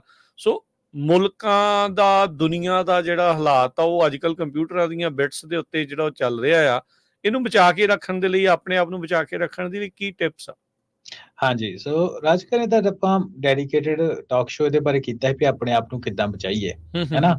ਉਹ ਤੇ ਆਪਾਂ ਸਰੋਤਿਆਂ ਨੂੰ ਕਵਾਂਗੇ ਜਾਂ ਵਿਊਅਰਸ ਨੂੰ ਕਵਾਂਗੇ ਕਿ ਤੁਸੀਂ ਉਹ ਟਾਕ ਸ਼ੋਅ ਨੂੰ ਜ਼ਰੂਰ ਸੁਣੋ। ਉਹਦੇ ਵਿੱਚ ਇਹ ਸਾਰੀ ਡਿਟੇਲ ਬੜੀ ਅਸੀਂ ਹੈ ਨਾ ਐਨਾਲਿਸਿਸ ਇਹਦਾ ਕੀਤਾ ਹੋਇਆ। ਪਰ ਮੋਟੇ ਤੌਰ ਦੇ ਉੱਤੇ ਅੱਜ ਦੇ ਟਾਕ ਸ਼ੋਅ ਵਿੱਚ ਵੀ ਆਪਾਂ ਗੱਲ ਕਰਨੀ ਹੋਏ ਵੀ ਆਪਾਂ ਉਸ ਚੀਜ਼ ਦੇ ਉੱਤੋਂ ਕਿੱਦਾਂ ਬਚ ਸਕਦੇ ਹਾਂ, ਤਾਂ ਉਹਦਾ ਤਰੀਕਾ ਇਹੀ ਆ ਕਿ ਆਪਾਂ ਜਿਹੜੇ 4 ਆਈਡੀਆ ਤੁਹਾਨੂੰ ਦੱਸੇ ਵੀ ਜਿਹੜੇ ਲੋਕ ਆ, ਜਿਹੜੇ ਬੈਡ ਐਕਟਰ, ਉਹਨਾਂ ਲੋਕਾਂ ਨੂੰ ਕਿੱਦਾਂ ਇੰਪੈਕਟ ਕਰਨ ਦੀ, ਉਹਨਾਂ ਲੋਕਾਂ ਨੂੰ ਕਿੱਦਾਂ ਰੀਚ ਆਊਟ ਕਰਦੇ, ਤੇ ਰਿਵਰਸ ਦੀ ਅਸੀਂ ਧਿਆਨ ਰੱਖ ਰਹੇ ਪੁੱਠੇ ਪਾਸੇ ਨੂੰ ਵੀ ਕਿਹੜੀ ਚੀਜ਼ ਆਪਾਂ ਨਹੀਂ ਕਰਨੀਆਂ ਜਿਹੜੇ ਸਾਨੂੰ ਹੈਕਰਸ ਕਹਿੰਦੇ ਸੀ ਕਰਨ ਨੂੰ। ਸੋ ਪਹਿਲੀ ਚੀਜ਼ ਉਹਦੇ 'ਚ ਇਹ ਆ ਵੀ ਜਿਹੜੀ ਫਿਸ਼ਿੰਗ ਈਮੇਲ ਹੈ ਸਭ ਤੋਂ ਵੱਧ ਇੰਪੋਰਟੈਂਟ ਆ। ਵੀ ਜੇ ਤੁਹਾਨੂੰ ਕੋਈ ਈਮੇਲ ਆਉਂਦੀ ਜਿਹੜੀ ਤੁਹਾਨੂੰ ਲੱਗਦੀ ਆ ਵੀ ਇਹ ਸਹੀ ਬੰਦੇ ਤੋਂ ਨਹੀਂ ਆ, ਤੇ ਹੋ ਸਕਦਾ ਮੋਸਟ ਲਾਈਕਲੀ ਸਹੀ ਬੰਦੇ ਤੋਂ ਨਹੀਂ ਆ, ਨਹੀਂ ਹੈ ਨਾ। ਹੈਗੇ। ਤੇ ਈਮੇਲ ਐਡਰੈਸ ਜਿਹੜੇ ਉਹਨੂੰ ਜ਼ਰੂਰ ਚੈੱਕ ਕਰੋ, ਹੈ ਨਾ, ਲਾਲਚ ਵਿੱਚ ਨਾ ਫਸੋ। ਨਾਲੇ ਏਡੀ ਜਲਦੀ ਸੋਲੂਸ਼ਨ ਕਈ ਵਾਰੀ ਲੱਭਦਾ ਵੀ ਨਹੀਂ ਹੁੰਦਾ, ਫਿਰ ਵੀ ਟਾਈਮ ਲੱਗ ਜਾਂਦਾ। ਹਾਂਜੀ ਉਹਨਾਂ ਦੀ ਜਿਹੜੀ ਕੰਪਨੀ ਦੇ ਨਾਲ ਹੋਇਆ ਉਹਨਾਂ ਦੀ ਅਫੀਸ਼ੀਅਲ ਜਿਹੜੇ ਹੈਂਡਲਸ ਆ ਉੱਤੇ ਧਿਆਨ ਰੱਖੋ ਵੀ ਉਹ ਕੀ ਕਹਿ ਰਹੇ ਆ। ਹਾਂਜੀ, ਸੋ ਚਲੋ ਔਨ ਦਾ ਲਾਈਟਰ ਨੋਟ ਮੈਂ ਤੁਹਾਨੂੰ ਇੱਕ ਗੱਲ ਦੱਸਦਾ। ਇਹ ਗੱਲ ਹੈਗੀ 2011 ਦੀ। ਮੈਂ ਸ਼ੈਨਜ਼ੈਨ ਦੇ ਵਿੱਚ ਬਹੁਤ ਵੱਡੀ ਮਾਰਕੀਟ ਆ ਇਲੈਕਟ੍ਰੋਨਿਕਸ ਦੀ, ਹੈ ਨਾ। ਜਦੋਂ ਆਈਫੋਨ ਦੇ ਫੋਨ ਆਉਂਦੇ ਹੁੰਦੇ ਸੀ, ਆਈਫੋਨ 1, ਆਈਫੋਨ 2, ਆਈਫੋਨ 3, ਹੈ ਨਾ। ਸੋ ਉਹਦੇ ਵਿੱਚ ਮੈਂ ਮਾਰਕੀਟ ਦੇ ਵਿੱਚ ਗਿਆ, ਅਗਲੇ ਦਿਨ ਐਂਟੀਸਪੇਟਡ ਸੀ ਵੀ ਆਈਫੋਨ ਨੇ ਨਵਾਂ, ਐਪਲ ਨੇ ਨਵਾਂ ਆਈਫੋਨ ਰਿਲੀਜ਼ ਕਰਨਾ। ਸੋ ਅਜੇ ਪਤਾ ਨਹੀਂ ਸੀ ਕਿਹੜਾ, ਤੇ ਉਹਦੇ ਉੱਤੇ ਮਾਰਕੀਟ ਦੇ ਵਿੱਚ ਦਿਖਣ ਲੱਗ ਪਿਆ ਸੀ ਆਈਫੋਨ 4 ਅਵੇਲੇਬਲ ਹੇਅਰ, ਅੱਛਾ। ਤੇ ਫੇਕ ਮਾਰਕੀਟ ਸੀ ਆਫ ਕੋਰਸ। ਸੋ ਉਹਦੇ ਉੱਤੇ ਹੈ ਨਾ ਏਦਾਂ ਫੇਸ ਕਰ ਲੱਗ ਪਏ, ਜਦ ਕਿ ਅਗਲੇ ਦਿਨ ਮਾਈਕਰੋਸੌਫਟ ਨੇ, ਐਪਲ ਨੇ ਆਈਫੋਨ 3S ਸਮਥਿੰਗ ਕਰਕੇ ਏਦਾਂ ਕਰਕੇ ਰਿਲੀਜ਼ ਕਰਿਆ, 4 ਕੱਢਿਆ ਹੀ ਨਹੀਂ। ਸੋ ਉਹ ਸ਼ੈਨਜ਼ਨ ਮਾਰਕੀਟ ਵਿੱਚ available. So if it is too good to be true, that means most likely it's not true.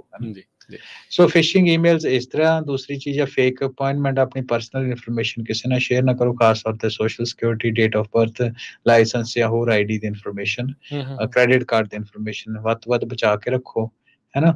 ਤੇ ਜੇ ਤੁਹਾਨੂੰ ਕਿਤੇ ਵੀ ਕੋਈ ਡਾਊਟ ਹੈਗਾ ਤੇ ਜਿਹੜੇ ਪ੍ਰੋਫੈਸ਼ਨਲ ਆ ਤੁਹਾਡੇ ਏਰੀਆ ਦੇ ਵਿੱਚ, ਤੁਸੀਂ ਉਹਦੀ ਜ਼ਰੂਰ ਹੈਲਪ ਲਓ। IT ਸੈਕਟਰ ਦੇ ਵਿੱਚ, ਹੈ ਨਾ, ਜਿਹੜੀ ਚੀਜ਼ਾਂ ਦਾ ਆਪਾਂ ਨੂੰ ਨਹੀਂ ਪਤਾ, ਜ਼ਰੂਰੀ ਖਾਸ ਤੌਰ ਦੇ ਉੱਤੇ ਆਪਣੀ ਕਮਿਊਨਿਟੀ ਵਿੱਚ ਉਨੀ IT ਦੀ ਅਵੇਅਰਨੈਸ ਨਹੀਂ ਆ।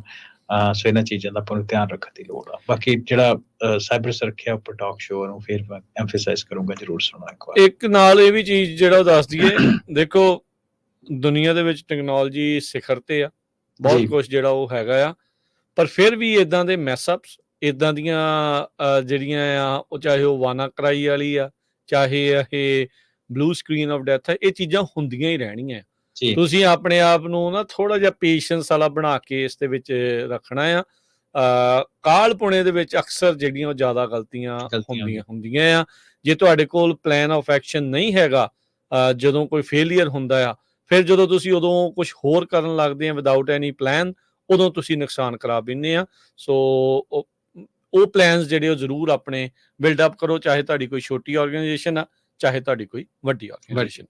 ਬ੍ਰੇਕ ਦਾ ਵਕਤ ਹੋ ਗਿਆ ਹਰਵਿੰਦਰ, ਤੇ ਉਸ ਤੋਂ ਬਾਅਦ ਦੇ ਵਿੱਚ ਆਪਾਂ ਮਿਲਦੇ ਹਾਂ ਤੇ ਗੱਲਬਾਤ ਜਿਹੜੀ ਉਹ ਅੱਜ ਦੀ ਜਿਹੜੀ ਸਟਾਕ ਮਾਰਕੀਟ ਦੀ ਬਲੀਡਿੰਗ ਆ ਉਸ ਦੀ ਆਪਾਂ ਕਰਦੇ ਹਾਂ ਜੀ।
ਬ੍ਰੇਕ ਤੋਂ ਬਾਅਦ ਇੱਕ ਵਾਰੀ ਫਿਰ ਆਪ ਸਭ ਦਾ ਸਵਾਗਤ ਹੈ। ਸੋ ਤੇ ਪ੍ਰੋਗਰਾਮ ਚੱਲ ਰਿਹਾ ਜੀ ਆਪਣਾ ਇਸ ਟਾਈਮ ਪੰਜਾਬੀ ਟੈਕ ਟਾਕ। ਮੈਂ ਰਾਜਕਨਵੀਰ ਸਿੰਘ, ਜੁੜੇ ਹੋਏ ਨੇ ਮੇਰੇ ਨਾਲ ਹਰਵਿੰਦਰ ਸਿੰਘ ਕੰਗ। ਹਰਵਿੰਦਰ ਸਿੰਘ ਜੀ, ਨੂੰ ਸਵਾਗਤ ਹੈ। ਸਤਿ ਸ਼੍ਰੀ ਅਕਾਲ ਜੀ। ਸਤਿ ਸ਼੍ਰੀ ਅਕਾਲ ਰਾਜਕਨਵੀਰ ਸਿੰਘ ਤੇ ਪੰਜਾਬੀ ਰੇਡੀਓ USA ਸੁਣਨ ਵਾਲੇ ਸਾਰੇ ਸਰੋਤੇ ਤੇ ਵੇਖਣ ਵਾਲੇ ਪੰਜਾਬੀ ਟੀਵੀ USA ਵੇਖਣ ਵਾਲੇ ਸਾਰੇ ਵਿਊਅਰਸ ਤੇ ਇੱਕ ਵਾਰੀ ਫਿਰ ਤੋਂ ਨਿੱਘਾ ਜੀ ਆਖਦੇ ਹਾਂ ਬ੍ਰੇਕ ਤੋਂ ਬਾਅਦ। ਇੰਟਲ ਨੇ ਰੀਸੈਂਟਲੀ ਐਲਾਨ ਕੀਤਾ 15,000 ਜਿਹੜੇ EMPLOYE ਆ ਉਹ ਤੋੜ ਦੇਣੇ। ਇਕੱਲਾ ਇਹੀ ਨਹੀਂ, ਇਸ ਤੋਂ ਇਲਾਵਾ ਆਪਾਂ ਦੇਖਿਆ ਵੀ ਪਿਛਲੇ ਸਾਲ ਦੇ ਵਿੱਚ ਬਹੁਤ ਵੱਡੀਆਂ ਕੰਪਨੀਆਂ ਨੇ ਮਲਟੀਪਲ ਲੈਵਲਸ ਦੇ ਉੱਤੇ ਜਿਹੜੀਆਂ ਲੇ-ਆਫਸ ਕੀਤੀਆਂ। ਜਿਹੜੀ ਲੇਬਰ ਮਾਰਕੀਟ ਆ ਉਹ ਕਾਫੀ ਕੂਲ ਡਾਊਨ ਹੋ ਗਈ ਆ। ਉਹਦੇ ਚੱਲਦਿਆਂ ਆਪਾਂ ਦੇਖਿਆ ਵੀ ਅਨਇੰਪਲੋਇਮੈਂਟ ਦੀ ਦਰ ਵੀ ਜਿਹੜੀ ਉਹ ਫਿਰ ਵੱਧ ਗਈ। ਪਰ ਅੱਜ ਜਿਹੜੀ ਟੈਕਨੋਲੋਜੀ ਦੇ ਨਾਲ ਸਾਰੇ ਪਾਸੇ ਹੀ ਉੱਦਾਂ ਜਾਂ ਅੱਜ ਸਟਾਕ ਦੇ ਵਿੱਚ ਕਾਫੀ ਜ਼ਿਆਦਾ ਮੰਦੇ ਹਾਲਾਤ ਰਹੇ, ਪਰ ਟੈਕਨੋਲੋਜੀ ਦੇ ਉੱਤੇ ਜਿਹੜਾ ਉਹਨਾਂ ਦੇ ਸ਼ੇਅਰਸ ਦੇ ਉੱਤੇ ਜਿਹੜਾ ਉਹ ਮਾੜਾ ਅਸਰ ਰਿਹਾ। ਟੈਕਨੋਲੋਜੀ ਲੀਡ ਕੀਤੀ ਅੱਜ ਦੇ ਜਿਹੜੇ ਇਸ ਬਲੱਡ ਬਾਥ ਦੇ ਵਿੱਚ। ਕਿਸ ਚੀਜ਼ ਨੇ ਟ੍ਰਿਗਰ ਕਰਤੀ ਇਹ ਚੀਜ਼? ਹਾਂਜੀ, ਸੋ ਰਾਜਕਰਨ ਦੇਖੋ, ਟ੍ਰਿਗਰ ਕਰਨ ਦੀ ਆਪਾਂ ਉਹ ਤਾਂ ਜੌਬਸ ਰਿਪੋਰਟ ਨੇ ਹੀ ਟ੍ਰਿਗਰ ਕੀਤੀ ਆ, ਹਨਾ। ਜਿਹੜਾ ਸਭ ਤੋਂ ਵੱਧ ਜਿਹੜਾ ਸੈਲ ਆਫ ਹੋਇਆ ਜੌਬਸ ਰਿਪੋਰਟ ਕਰਕੇ ਬਹੁਤ ਜ਼ਿਆਦਾ ਉਹਦਾ ਇੰਪੈਕਟ ਹੋਇਆ। ਪਰ ਜਦੋਂ ਇਸ ਚੀਜ਼ ਨੂੰ ਧਿਆਨ ਨਾਲ ਅਸੀਂ ਸਮਝਣ ਦੀ ਗੱਲ ਕਰੀ, ਬਾਏ ਦ ਵੇ, ਕਿਉਂਕਿ ਆਪਾਂ ਟੈਕਨੋਲੋਜੀ ਦੇ ਨਾਲ ਰਿਲੇਟਡ ਖਬਰ ਤਾਂ ਕਰ ਰਹੇ ਹਾਂ, ਆਪਾਂ ਦੋਹਾਂ ਦੇ ਵਿੱਚੋਂ ਕੋਈ ਵੀ ਐਕਸਪਰਟ ਫਾਈਨੈਂਸ਼ੀਅਲ ਐਕਸਪਰਟ ਨਹੀਂ ਹੈਗਾ। ਨਾ ਹੀ ਇਹ ਫਾਈਨੈਂਸ਼ੀਅਲ ਐਡਵਾਈਸ ਆ, ਨਾ ਇਹਨੂੰ ਫਾਈਨੈਂਸ਼ੀਅਲ ਐਡਵਾਈਸ ਨਾ ਕੰਸੀਡਰ ਕੀਤਾ ਜਾਏ, ਉਹ ਇਹ ਡਿਸਕਲੇਮਰ ਦੇਣਾ ਜ਼ਰੂਰੀ ਆ। ਪਰ ਆਪਾਂ ਗੱਲ ਕਰਦੇ ਹਾਂ ਉਹ ਇਹ ਆ ਕਿ ਇਹ ਜਿਹੜੀ ਗੱਲਬਾਤ ਨਾ ਕਾਫੀ ਸਮੇਂ ਤੋਂ ਬਰੂ ਹੋ ਰਹੀ ਸੀ ਮਾਰਕੀਟ ਦੇ ਵਿੱਚ, ਕਿਉਂਕਿ ਅਸੀਂ ਬੂਮ ਬਹੁਤ ਦੇਖਿਆ। ਇੰਟਰਸਟ ਰੇਟ ਕਾਫੀ ਸਮੇਂ ਤੋਂ ਉੱਪਰ ਆ, ਹਨਾ, ਲਗਾਤਾਰ ਉੱਪਰ ਰਹੇ ਆ। ਪਰ ਜਿਹੜਾ ਟੈਕ ਮਾਰਕੀਟ ਨੂੰ ਅਸੀਂ ਦੇਖ ਰਹੇ ਲਗਾਤਾਰ ਵੱਧਦੀ ਹੀ ਜਾ ਰਹੀ ਆ, ਹਨਾ, ਜਾ ਰਹੀ ਸੀ ਕਹਿ ਲਓ, ਹਨਾ। ਸੋ ਉਹਦੇ ਵਿੱਚ ਇਹ ਆ ਕਿ ਜਿਹੜਾ NVIDIA ਦੇ ਕਰਕੇ AI ਬੂਮ ਆ ਬਹੁਤ ਆਇਆ, ਉਹਦੇ ਕਰਕੇ ਕਈ ਜਿਹੜੀਆਂ ਮੇਜਰ ਕੰਪਨੀਜ਼ ਉਹਨਾਂ ਦੇ ਸਟਾਕ ਥੋੜੇ ਸਮੇਂ ਦੇ ਵਿੱਚ 10-10 ਗੁਣਾ ਵੀ ਅਸੀਂ ਇਨਕਰੀਜ਼ ਹੁੰਦੇ ਦੇਖੇ ਆ, ਰੈਲੀ ਹੁੰਦੀ ਦੇਖੀ ਆ। ਪਰ ਹੁਣ ਸਾਰੇ ਕਹਿ ਰਹੇ ਸੀ ਕਿ ਜਸਟ ਮੈਟਰ ਆਫ ਟਾਈਮ। ਸੋ ਇੱਕ ਅਨਸਰਟਨਟੀ ਮਾਰਕੀਟ ਵਿੱਚ ਆਲਰੇਡੀ ਹੈਗੀ ਸੀ, ਪਰ ਉਹ ਲਗਾਤਾਰ ਤਾਂ ਹੀ ਜਾਈ ਜਾ ਰਹੀ ਸੀ। ਨੈਚੁਰਲੀ ਜਿਹੜੀ ਤਾਂ ਜਾਂਦੀ ਉਹ ਇਵੈਂਚੁਅਲੀ ਠਾਂ ਹੋਣੀ ਆ, ਹੈਨਾ। ਸੋ ਉਸ ਤੋਂ ਬਾਅਦ ਇਹ ਹੋਇਆ ਕਿ ਕਿਉਂਕਿ ਮੈਂ ਗੱਲ ਇੱਥੇ ਇਸ ਲਈ ਵੀ ਮੈਂਸ਼ਨ ਕਰ ਰਿਹਾ ਰਾਜਕਰਨ, ਕਿਉਂਕਿ ਕਾਫੀ ਸਮੇਂ ਤੋਂ, ਹਨਾ, ਕਈ ਕੁਆਰਟਰਸ ਹੋ ਗਿਆ, ਮਹੀਨਿਆਂ ਬੱਧੀ ਜਿਹੜਾ ਆਪਣਾ ਫੈਡ ਆ ਉਹ ਇੱਕ ਕੋਸ਼ਿਸ਼ ਕਰ ਰਿਹਾ ਵੀ ਜੌਬ ਮਾਰਕੀਟਸ ਨੂੰ ਸਲੋ ਕੀਤਾ ਜਾਏ। ਠੰਡੀ ਕਰ ਸੋ ਕੋਈ ਨਵੀਂ ਨਿਊਜ਼ ਤਾਂ ਹੈ ਨਹੀਂ ਆ, ਹੈਨਾ। ਕਿੰਨੇ ਸਿਰ ਹਰ ਵਾਰੀ ਅਸੀਂ ਜੌਬ ਮਾਰਕੀਟ ਦੀ ਰਿਪੋਰਟ ਦੇਖਦੇ ਹਾਂ, ਉਹਦੇ ਅਕੋਰਡਿੰਗਲੀ ਅਸੀਂ ਦੇਖਦੇ ਵੀ ਉਹ ਕਿੰਨਾ ਕਰ ਰਿਹਾ, ਵਰਕ ਕਰ ਰਿਹਾ ਜਾਂ ਨਹੀਂ ਕਰ ਰਿਹਾ, ਹਨਾ। ਸੋ ਇਹ ਤਾਂ ਐਕਸਪੈਕਟਡ ਆਊਟਕਮ ਹੀ ਆ ਵੀ ਕਾਫੀ ਇੰਟਰਸਟ ਰੇਟ ਤੁਸੀਂ ਸਮੇਂ ਲਈ ਹਾਈ ਰੱਖੋ, ਜੌਬ ਮਾਰਕੀਟ ਕੂਲ ਆਫ ਹੋ ਜਾਣੀ ਆ। ਸੋ ਉਹ ਜੇ ਤੁਸੀਂ ਇਕੱਲੇ ਨੂੰ ਇੱਕ ਮਾਈਕਰੋਸਕੋਪਿਕ ਆਈਡੀਆ ਦੇ ਨਾਲ ਦੇਖੋ ਕਿ ਜੌਬ ਮਾਰਕੀਟ ਸਲੋ ਦੀ ਰਿਪੋਰਟ ਦੇ ਨਾਲ ਹੀ ਟੈਕ ਮਾਰਕੀਟ ਡਿੱਗ ਪਈ, ਸੋ ਇਹ ਤੋਂ ਸ਼ਾਇਦ ਸਾਰੀ ਜਿਹੜੀ ਗੱਲ ਉਹ ਸਮਝ ਨਹੀਂ ਆਉਂਦੀ। ਠੀਕ ਹੈ। ਸੋ ਉਹਦੇ ਵਿੱਚ ਆਪਾਂ ਇਹਨੂੰ ਧਿਆਨ ਰੱਖਣ ਦੀ ਲੋੜ ਹੈ ਕਿ ਜਿਹੜਾ ਟੈਕ ਸਟਾਕਸ ਆ ਉਹਦਾ ਜਿਹੜਾ ਰਿਲੇਸ਼ਨ ਆ ਉਹ ਇਹ ਹੈ ਕਿ ਉਹ ਕਾਫੀ ਸਮੇਂ ਤੋਂ ਆਲਰੇਡੀ ਬਣ ਰਿਹਾ ਕਿ it's just matter of time ਇਹ ਥੱਲੇ ਡਿੱਗਣੀ ਆ। ਸੋ ਇਹਨੂੰ ਇਹ ਕਹਿ ਲਿਆ ਜਾਏ ਕਿ ਪਰਫੈਕਟ ਸਟਾਰਮ ਆ। ਪਰ ਇਹ ਜਿਹੜਾ ਟੈਕ ਆ ਇਹਦੇ ਨਾਲ ਰਿਲੇਟਡ ਇਹ ਵੀ ਬਾਕੀ ਮਾਰਕੀਟ ਦੇ ਨਾਲ ਕਿਸੇ ਨਾ ਕਿਸੇ ਤਰੀਕੇ ਰਿਲੇਟਡ ਹੀ ਆ, ਜੁੜੀਆਂ ਹੀ ਹੁੰਦੀਆਂ ਆਪਸ ਵਿੱਚ, ਕਿਉਂਕਿ ਜਦੋਂ ਕੰਜ਼ਿਊਮਰ ਦੀ ਬਾਇੰਗ ਪਾਵਰ ਜਿਹੜੀ ਘਟ ਜਾਂਦੀ ਆ, ਜਿਹੜੀ ਕਿ ਅਸੀਂ ਆਲਰੇਡੀ ਬਾਕੀ ਫੀਲਡਸ ਵਿੱਚ ਦੇਖ ਰਹੇ ਆ, ਹਨਾ। ਹਸਪਿਟੈਲਿਟੀ ਇੰਡਸਟਰੀ ਅਸੀਂ ਦੇਖੀ ਆ, ਟੈਕ ਗੈਜਟਸ ਦੇ ਵਿੱਚ ਵੀ ਅਸੀਂ ਦੇਖਿਆ ਕਿ ਆਈਫੋਨ ਦੀ ਸੇਲਸ ਜਿਹੜੀਆਂ ਹਨਾ ਉਹ ਸਲੋ ਹੋਈਆਂ, ਭਾਵੇਂ ਕਿ ਚਲੋ ਓਵਰਆਲ ਉਹਨਾਂ ਦਾ ਠੀਕ ਰਿਹਾ, ਪਰ ਆਈਫੋਨ ਦੀਆਂ ਵਰਲਡ ਵਾਈਡ ਸੇਲਸ ਜਿਹੜੀਆਂ ਉਹ ਘਟੀਆਂ ਵਾ। ਉਹ ਤੋਂ ਜਿਹੜਾ ਇੰਪੈਕਟ ਉਹ ਟੈਕ ਦੇ ਉੱਤੇ ਸੂਨਰ ਔਰ ਲੇਟਰ ਤਾਂ ਉਹਨੇ ਕੈਚ ਅਪ ਕਰਨਾ ਹੀ ਆ, ਹੈਨਾ। ਸੋ ਉਹਦੇ ਵਿੱਚ ਆਪਾਂ ਮੇਜਰ ਜਿਹੜੀਆਂ ਕੰਪਨੀਜ਼ ਆ 7 ਟੈਕ ਸਟਾਕਸ ਉਹਨਾਂ ਨੂੰ ਮੇਜਰ ਕਹਿੰਦੇ ਆ, ਹਨਾ। ਟੈਸਲਾ ਹੋ ਗਈ, ਮਾਈਕਰੋਸਾਫਟ ਹੋ ਗਈ, ਐਪਲ ਹੋ ਗਈ, ਐਮਾਜ਼ੋਨ ਹੋ ਗਈ, ਮੈਟਾ ਹੋ ਗਈ ਜੱਜ ਫੇਸਬੁੱਕ ਤੇ ਇੰਸਟਾਗ੍ਰਾਮ ਆ, ਗੂਗਲ ਹੋ ਗਈ, ਉਹਨਾਂ ਦੇ ਅਲਫਾਬੈਟ ਆ, ਹਨਾ। ਉਹ ਜਿਹੜੇ ਸਾਰੇ ਦੇ ਸਾਰੇ ਜਿਹੜੇ ਉਹਨਾਂ ਦੇ ਸਟਾਕਸ ਆ ਉਹ ਘਟੇ। ਮਾਈਕਰੋਸਾਫਟ ਜਿਹੜੀ ਆ ਉਹ ਕਾਫੀ ਉਹਦਾ ਲੀਸਟ ਇੰਪੈਕਟ ਹੋਇਆ ਕੰਪੈਰੀਟਿਵਲੀ, ਜਦ ਕਿ ਜਿਹੜੀ ਵੱਡੀਆਂ ਕੰਪਨੀਜ਼ ਨੇ ਕਾਫੀ ਜ਼ਿਆਦਾ ਬੂਮ ਦੇਖਿਆ ਪਿਛਲੇ ਟਾਈਮ ਦੇ ਉੱਪਰ, ਜਿਹਦੇ ਵਿੱਚ NVIDIA ਪ੍ਰਾਇਮਰੀਲੀ ਆ ਉਹ 15% ਤੋਂ ਵੀ ਇੱਕ ਟਾਈਮ ਦੇ ਉੱਪਰ ਜਿਹੜੀ ਘੱਟ ਥੋੜੇ ਸਮੇਂ ਦੇ ਵਿੱਚ 1 ਜਾਂ 2 ਦਿਨਾਂ ਦੇ ਵਿੱਚ ਘਟੀ ਮੈਂ ਦੇਖੀ ਸੀ। ਸੋ ਕਹਿਣ ਦਾ ਮਤਲਬ ਇਹ ਹੈ ਕਿ ਇਹਨੂੰ ਇੱਕ ਟੈਕ ਮਾਰਕੀਟ ਦੇ ਵਿੱਚ ਵੀ ਬਾਕੀ ਮਾਰਕੀਟ ਵਾਂਗੂ ਬੂਮ ਐਂਡ ਬਸਟ ਸਾਈਕਲ ਚੱਲਦੇ ਆ। ਸੋ ਇਹ ਆ ਕਿ ਇਹਨੂੰ ਅਸੀਂ ਬਸਟ ਸਾਈਕਲ ਹੀ ਕਹਿ ਸਕਦੇ ਆ। ਅੱਜ ਹਰਵਿੰਦਰ ਇੱਕ ਹੋਰ ਚੀਜ਼ ਵਾਪਰੀ ਆ, ਜੀ ਯੂਐਸ ਜੱਜ ਨੇ ਇਹ ਫੈਸਲਾ ਸੁਣਾਇਆ ਵੀ ਗੂਗਲ ਅਲਫਾਬੈਟ ਜਿਹੜੀ ਅਲਫਾਬੈਟ ਦੀ ਕੰਪਨੀ ਆ ਇਹਨਾਂ ਦੀ ਇਲੀਗਲ ਮੋਨੋਪੋਲੀ ਆ ਸਰਚ ਦੇ ਉੱਤੇ। ਹਾਂਜੀ ਇਹਦੇ ਕੋਈ ਦੋ ਰਾਵਾਂ ਤਾਂ ਚਲੋ ਨਹੀਂ ਸੀਗੀਆਂ, ਪਰ ਅੱਜ ਇੱਕ ਅਦਾਲਤ ਦੇ ਵਿੱਚ ਇਹ ਚੀਜ਼ ਕਹਿਣ ਦੇ ਨਾਲ ਜਿਹੜਾ ਐਂਟੀ ਟਰਸਟ ਦਾ ਇਹਨਾਂ ਦੇ ਉਲਟ ਚੀਜ਼ਾਂ ਜਿਹੜੀਆਂ ਉਹ ਚੱਲਦੀਆਂ ਆ। ਸੋ ਇਹਦੇ ਨਾਲ ਇੱਕ ਹਿਸਾਬ ਦੇ ਨਾਲ ਹਰੀ ਝੰਡੀ ਮਿਲ ਜਾਂਦੀ ਆ। ਯੂਐਸ ਦੀਆਂ ਐਂਟੀ ਟਰਸਟ ਐਨਫੋਰਸਿਸ ਜਿਹੜੀਆਂ ਕਰਦੀ ਐਨਫੋਰਸਮੈਂਟ ਕਰਦੀ ਆ, ਇਹ ਬਿਗ ਟੈਕ ਦੇ ਉਲਟ ਇਹ ਜਦੋਂ ਇੱਕ ਅਦਾਲਤ ਇਹਦੇ ਵਿੱਚ ਉਹ ਕਰਦੀ ਹੈ। ਹਾਂਜੀ, ਸੋ ਮੈਨੂੰ ਜਿਹੜੀ ਰੂਲਿੰਗ ਆ ਉਹਦੇ ਬਾਰੇ ਅਸੀਂ ਗੱਲਬਾਤ ਰਾਜਕਰਨ ਕਰਦੇ ਆ, ਤੇ ਮੈਨੂੰ ਥੋੜਾ ਹੋਰ ਕਰੈਕਟ ਕਰਦਾ ਕਿ ਮੋਨੋਪੋਲਿਸਟ ਦਾ ਵਰਡ ਠੀਕ ਹੀ ਆ, ਡਿਪੈਂਡਿੰਗ ਔਨ ਤੁਸੀਂ ਕਿਹੜੀ ਖਬਰ ਸੁਣਦੇ, ਬਟ ਇੱਥੇ ਐਕਚੁਅਲ ਰੂਲਿੰਗ ਵਿੱਚ ਵਰਡ ਇੱਕ ਯੂਜ਼ ਕੀਤਾ ਸੀ ਕਿ Google has a illegal monopoly. ਹਾਂ, ਮੋਨੋਪੋਲੀ ਤਾਂ ਹੈ ਹੀ ਹੈ, ਇਲੀਗਲ ਆ ਵੀ ਗੈਰ ਕਾਨੂੰਨੀ ਢੰਗ ਨਾਲ ਹੈ। ਹਾਂ, ਜਿਹਦੇ ਕਰਕੇ ਉਹਨੇ ਐਂਟੀ ਟਰਸਟ ਲਾਅ ਨੂੰ ਵਾਇਲੇਟ ਕੀਤਾ। ਹੈਨਾ, ਸੋ ਇਹਦੇ ਵਿੱਚ ਇਹ ਧਿਆਨ ਰੱਖਣ ਦੀ ਰਾਜਕਰਨ ਲੋੜ ਆ ਕਿ ਇਕੱਲੀ ਗੂਗਲ ਹੀ ਨਹੀਂ, ਬਾਕੀ ਸਾਰੀ ਕੰਪਨੀਜ਼ ਦਾ ਵੀ ਕਹਿ ਲਓ ਕਿ ਇੱਕ ਹਿਸਾਬ ਦੇ ਨਾਲ ਆਪਣੀ ਸ਼ੇਅਰ ਮਾਰਕੀਟ ਵਿੱਚ ਮੋਨੋਪੋਲੀ ਬਣਾਉਣ ਦੇ ਵਾਸਤੇ ਜਾਂ ਆਪਣਾ ਮਾਰਕੀਟ ਸ਼ੇਅਰ ਵਧਾਉਣ ਦੇ ਵਾਸਤੇ ਉਹ ਕੀ ਕਰਦੇ ਕਿ ਜਦੋਂ ਉਹਨਾਂ ਦਾ ਕੋਈ ਕੰਪੀਟੀਟਰ ਆਉਂਦਾ, ਖਰੀਦ ਲਓ, ਹਨਾ, ਉਹਨੂੰ ਖਰੀਦ ਕੇ ਤੇ ਉਹਨੂੰ ਬੂਮ ਨਹੀਂ ਹੋਣ ਦਿੰਦੇ, ਉਹਨੂੰ ਕਿਲ ਕਰ ਦਿੰਦੇ, ਡੈਡ ਕਰ ਕੇ। ਹੈਨਾ, ਇਹ ਵੀ ਇੱਕ ਅਨਫੋਰਚੂਨੇਟ ਗੱਲ ਹੈਗੀ, ਪਰ ਏਦਾਂ ਮਾਰਕੀਟ ਪੈਸਾ ਬੋਲਦਾ ਜੀ, ਗੱਲ ਤੇ ਮੁੱਕ ਦੀ ਗੱਲ ਹੈ ਨਾ। ਸੋ ਉਹਦੇ ਵਿੱਚ ਇਹ ਆ ਕਿ ਦੂਸਰੀ ਚੀਜ਼ ਇਹ ਹੈ ਕਿ ਕਿਉਂਕਿ ਇਹਨਾਂ ਦੀ ਜਸਟੀਫਾਈ ਦਾ ਵੋਲਿਊਮ ਆਫ ਦਾ ਮਨੀ ਜਿਹੜੇ ਬਿਗ ਟੈਕ ਕੋਲ ਹੈਗੀ ਆ, ਉਹ ਛੇਤੀ ਕੀਤੇ ਕਿਸੇ ਕੰਪੀਟੀਸ਼ਨ ਨੂੰ ਆਪਣੇ ਬਰਾਬਰ ਉੱਠਣ ਨਹੀਂ ਦਿੰਦੇ। ਸਹੀ ਗੱਲ ਹੈ ਨਾ। ਸੋ ਉਹਦੇ ਵਿੱਚ ਐਂਟੀ ਟਰਸਟ ਲਾਜ਼ ਜਿਹੜੇ ਆ ਉਹ ਸਾਹਮਣੇ ਆਉਂਦੇ, ਤਕਰੀਬਨ 1890 ਦੇ ਵਿੱਚ anti trust I think law ਜਿਹੜੇ ਆ ਆਪਾਂ ਮੈਨੂੰ ਲੱਗਦਾ ਇੱਥੇ ਚਰਚਾ ਵੀ ਕੀਤੀ ਸੀ ਇੱਕ ਵਾਰੀ। ਹਾਂਜੀ ਹਾਂਜੀ, ਸੋ ਉਹੀ ਇਹਦੇ ਵਿੱਚ ਇਹ ਆ। ਹੁਣ ਇਹ ਵੇਖੋ, ਯੂਰਪ ਵਾਲੇ ਅਸੀਂ ਬਾਰ-ਬਾਰ ਗੱਲ ਕਰਦੇ ਕਿ ਐਂਟੀ ਟਰਸਟ ਕੋਈ ਨਾ ਕੋਈ ਉਹਨਾਂ ਦਾ ਆਉਂਦਾ ਹੀ ਰਹਿੰਦਾ ਵਾ, ਪਰ ਜਿਹੜਾ ਯੂਐਸ ਫੈਡਰਲ ਜੱਜ ਆ ਉਹਦਾ ਇੱਕ ਇਹਨੂੰ ਲੈਂਡਮਾਰਕ ਕੇਸ ਮੰਨਿਆ ਜਾ ਰਿਹਾ। ਪਰ ਅਜੇ ਮੈਨੂੰ ਇਹ ਸੋਚਦਾ ਕਿ ਬਹੁਤ ਇਹਦੇ ਬਾਰੇ ਆਪਾਂ ਗੱਲ ਨਹੀਂ ਕਰ ਸਕਦੇ, ਕਿਉਂਕਿ ਆਉਣ ਵਾਲੇ ਸਮੇਂ ਦੇ ਵਿੱਚ ਡਿਸਕੋਰਸ ਦੇ ਵਿੱਚ ਆਪਾਂ ਨੂੰ ਪਤਾ ਲੱਗੂਗਾ ਕਿ ਇਹ ਗੂਗਲ ਉਹਨੂੰ ਐਕਸੈਪਟ ਕਰਦਾ, ਪਰ ਮੋਸਟ ਲਾਈਕਲੀ ਉਹਨੂੰ ਚੈਲੰਜ ਕਰੂਗਾ। ਬਹੁਤ ਵਾਰੀ ਏਦਾਂ ਦੇ ਲੈਂਡਮਾਰਕ ਕੇਸਿਸ ਜਿਹੜੇ ਸਾਡੇ ਸਾਹਮਣੇ ਆਉਂਦੇ ਆ, ਜਿਹੜੇ ਕਿ ਬਾਅਦ ਵਿੱਚ ਓਵਰਟਰਨ ਹੋ ਜਾਂਦੇ ਰਹੇ ਆ। ਸੋ ਦੇਖੋ ਆਉਣ ਵਾਲੇ ਟਾਈਮ ਦੇ ਵਿੱਚ ਇਹਦਾ ਕੀ ਬਣਦਾ, ਪਰ ਡੈਫੀਨੇਟਲੀ ਸੁਰਖੀਆਂ ਦੇ ਵਿੱਚ ਇਹ ਚੀਜ਼ ਆਈ ਆ ਕਿ ਗੂਗਲ ਵਰਗੀ ਇੱਕ ਵੱਡੀ ਕੰਪਨੀ ਦੇ ਖਿਲਾਫ ਏਦਾਂ ਦੀ ਗੱਲਬਾਤ ਆਉਣੀ ਤੇ ਏਦਾਂ ਦੇ ਵਰਡ ਵਰਤਨੇ ਵੀ ਇਲੀਗਲ ਮੋਨੋਪੋਲੀ ਹੋਣਾ। ਸੋ ਇਹ ਵਾਕਈ ਇਹ ਚੀਜ਼ ਜਿਹੜੀ ਥੋੜੀ ਮਾਇਨੇ ਰੱਖਦੀ ਆ ਜੀ। ਇਹ ਵੀ ਹੋ ਸਕਦਾ ਵੀ ਜੇ ਬਾਈ ਚਾਂਸ ਇਹ ਬਚਿਆ ਰਹਿੰਦਾ ਆ, ਅਗਲਿਆਂ ਕੋਲ ਤਾਂ ਫੌਜ ਆ ਪੂਰੀ ਵਕੀਲਾਂ ਦੀ ਜਿਨ੍ਹਾਂ ਨੇ ਇਸ ਚੀਜ਼ ਦੇ ਉਲਟ ਲੜਨਾ ਆ। ਇਹ ਵੀ ਹੋ ਸਕਦਾ ਵੀ ਅਲਫਾਬੈਟ ਕੰਪਨੀ ਦੇ ਕੁਝ ਹਿੱਸੇ ਕਰ ਦਿੱਤੇ ਜਾਣ, ਸਰਚ ਇੰਜਨ ਵੱਖਰਾ ਹੋ ਜੇ, ਐਡ ਵਾਲਾ ਕੰਮ ਵੱਖਰਾ ਹੋ ਜੇ, ਹੋਰ ਚੀਜ਼ਾਂ ਜਿੱਦਾਂ ਇਹਨਾਂ ਦੀਆਂ ਹੈਗੀਆਂ ਆ ਉਹ ਵੱਖਰੀਆਂ ਹੋ ਸਕਦੀਆਂ, ਜੋ ਕਿ ਇਹ ਓਬਵੀਅਸਲੀ ਨਹੀਂ ਚਾਹੁੰਦੇ ਹੋਣਗੇ। ਸੋ ਅਮਿਤ ਮਹਿਤਾ ਨੇ ਡਿਸਟ੍ਰਿਕਟ ਜੱਜ, ਜਿਨ੍ਹਾਂ ਦੀ ਅਦਾਲਤ ਦੇ ਵਿੱਚ ਇਹਨਾਂ ਨੇ ਜਿਹੜਾ ਇਹ ਫੈਸਲਾ ਜਿਹੜਾ ਉਹ ਦਿੱਤਾ ਆ ਵੀ ਮੋਨੋਪੋਲਿਸਟ ਤਾਂ ਹੈਗੇ ਹੀ ਆ, ਤੇ ਕਹਿੰਦੇ ਵੀ ਉਹ ਉਸ ਤਰੀਕੇ ਦੇ ਨਾਲ ਕੰਮ ਕਰ ਰਹੇ ਤਾਂ ਜੋ ਉਹਨਾਂ ਦੀ ਮੋਨੋਪੋਲੀ ਆ ਉਹ ਬਰਕਰਾਰ ਰਹੇ। 90% ਜਿਹੜੀ ਆਨਲਾਈਨ ਸਰਚ ਆ ਉਹ ਗੂਗਲ ਦੇ ਕੋਲ ਉਸ ਦਾ ਮਾਰਕੀਟ ਆ। ਸਮਾਰਟਫੋਨਸ ਦੇ ਵਿੱਚ 95% ਜਿਹੜੀ ਉਹਨਾਂ ਦੇ ਕੋਲ ਹੈਗੀ ਆ। ਸੋ ਇਹਦੇ ਵੀ ਅੱਜ ਜਿਹੜੇ ਸ਼ੇਅਰ ਆ ਓਵਰਆਲ ਚਲੋ ਸਾਰੇ ਪਾਸੇ ਡਿੱਗੇ ਆ, 4.5% ਇਹਨਾਂ ਦੇ ਓਵਰਆਲ ਸ਼ੇਅਰ ਅੱਜ ਜਿਹੜੇ ਉਹ ਡਿੱਗੇ ਆ। ਸੋ ਦੇਖੋ ਇਸ ਦੇ ਵਿੱਚ ਅੱਗੇ ਕੀ ਬਣਦਾ ਆ।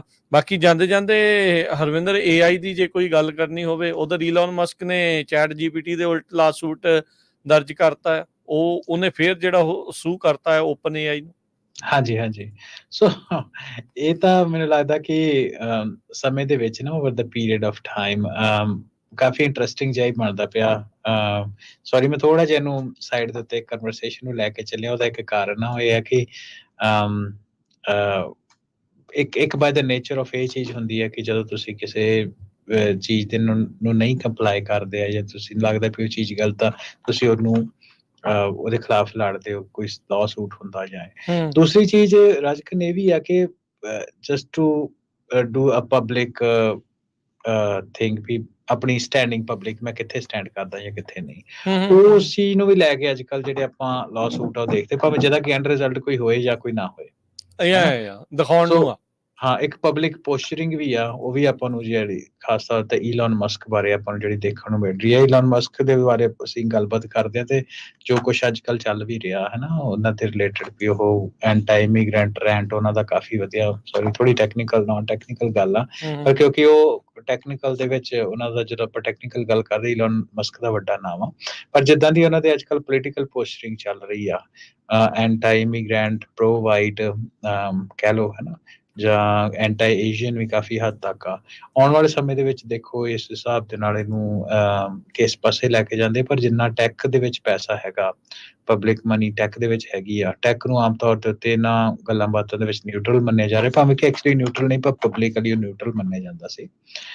ਉਹ ਜਿਹੜੀ ਆ ਉਹ ਇਸ ਜਿਹੜੀ ਡਿਸਕੋਰਸ ਦਾ ਜਿਹੜਾ ਆਉਣ ਵਾਲੇ ਟਾਈਮ ਦੇ ਵਿੱਚ ਹਿੱਸਾ ਬਣੇਗੀ, ਡੈਫੀਨੇਟਲੀ ਬਣ ਜਾ ਰਹੀ ਹੈ। ਹੁਣ ਦੇਖਿਆ ਕਿ ਜਦੋਂ ਕੁਛ ਦਿਨ ਪਹਿਲਾਂ ਜਿਹੜਾ ਗੈਵਿਨ ਨਿਊਸਮ, ਉਹਨਾਂ ਇੱਕ ਚੀਜ਼ ਇਹਦੇ ਬਾਰੇ ਸ਼ੇਅਰ ਕੀਤੀ ਸੀ, ਟਰੰਪ ਦੀ ਟੈਕ ਪੋਸਚਰਿੰਗ ਬਾਰੇ, ਖਾਸ ਤੌਰ ਤੇ ਈਵੀਜ਼ ਨੂੰ ਲੈ ਕੇ। ਉਹਨੇ ਲਿਖਿਆ ਸੀ ਕਿ ਜਿਹੜੇ ਈਲਨ ਮਸਕ ਹੈ ਮੇਰੇ ਕੋਲ ਬੈਗਿੰਗ ਕਰਦੇ ਆਏ ਔਨ ਹਿਸ ਫੀਟ, ਤੇ ਮੈਂ ਇਹਨੂੰ ਕਿਹਾ ਸੀ ਵੀ piece of shit, sorry Mark, ਇਹ ਚੀਜ਼ ਨਹੀਂ ਚੱਲਣੀ, ਇਹਨੂੰ ਲੈ ਜਾਓ, ਹੈ ਨਾ। ਤਾਂ ਪਰ ਹੁਣ ਉਹੀ ਜਿਹੜੇ ਆ ਉਹ ਇਜ਼ ਬੈਟਿੰਗ ਫॉर ਟਰੰਪ। ਸੋ ਕਾਫੀ ਜਿਹੜੇ ਲੋਕ ਇਹ ਹੈ ਕਿ ਬਿਹਾਈਂਡ ਦਾ ਸੀਨ ਉਹਦੇ 'ਚ ਇਹ ਚੱਲਦਾ ਪਿਆ ਕਿ ਜਦੋਂ ਡੈਮੋਕ੍ਰੇਟਸ ਜਿਹੜੇ ਉਹ ਚਲੇ ਜਾਂਦੇ ਆ, ਤੇ ਜਿਹੜੇ ਰਿਪਬਲਿਕਨ ਦੀ ਪੋਸਚਰਿੰਗ ਆ ਉਹ ਵੀ ਪ੍ਰੋ ਈਵੀ ਰਹੇ, ਜਿਹੜੇ ਉਹਨਾਂ ਨੂੰ ਬੈਨੀਫਿਟਸ ਵਗੈਰਾ ਜਿਹੜੇ ਮਿਲ ਰਹੇ ਆ, ਸਬਸਿਡੀਆਂ ਮਿਲਦੀਆਂ ਸਬਸਿਡੀਜ਼ ਵਗੈਰਾ ਮਿਲਦੀਆਂ, ਸ਼ਾਇਦ ਉਹ ਵੀ ਇੱਕ ਮੇਜਰ ਕਾਰਨ ਹੋ ਸਕਦਾ ਹੈ ਨਾ। ਬਾਕੀ ਟੈਕ ਮਾਰਕੀਟ ਦੇ ਵਿੱਚ ਜਿਹੜਾ ਕ੍ਰੈਸ਼ ਆ, ਇਹਦੇ ਬਾਰੇ ਜਦੋਂ ਆਪਾਂ ਹੈ ਨਾ ਪਬਲਿਕ ਓਪੀਨੀਅਨ ਦੀ ਗੱਲ ਕਰਦੇ, ਤੇ ਕਾਫੀ ਕੁਝ ਟ੍ਰੈਂਡ ਜਿਹੜੇ ਟਵਿੱਟਰ ਉੱਤੇ ਚੱਲ ਰਹੇ ਆ, ਉਹ ਇਹ ਵੀ ਉਹਦੇ ਵਿੱਚ ਇੱਕ ਇਹ ਵੀ ਟ੍ਰੈਂਡ ਚੱਲਦਾ ਪਿਆ ਵੀ ਇਹ ਜੇ ਕਮਲਾ ਕ੍ਰੈਸ਼ ਆ, ਕਮਲਾ ਹੈਰਿਸ ਦੇ ਮਾਰਕੀਟ ਦੇ ਵਿੱਚ ਆਉਣ ਕਰਕੇ ਅਨਸਰਟਨਟੀ ਜਿਹੜੀ ਅਮਰੀਕਨ ਸਿਸਟਮ ਵਿੱਚ ਆ ਗਈ ਆ, ਸੋ ਉਹਦੇ ਕਰਕੇ ਇਹ ਜਿਹੜਾ ਕ੍ਰੈਸ਼ ਆ ਉਹ ਹੋ ਰਿਹਾ ਵਾ।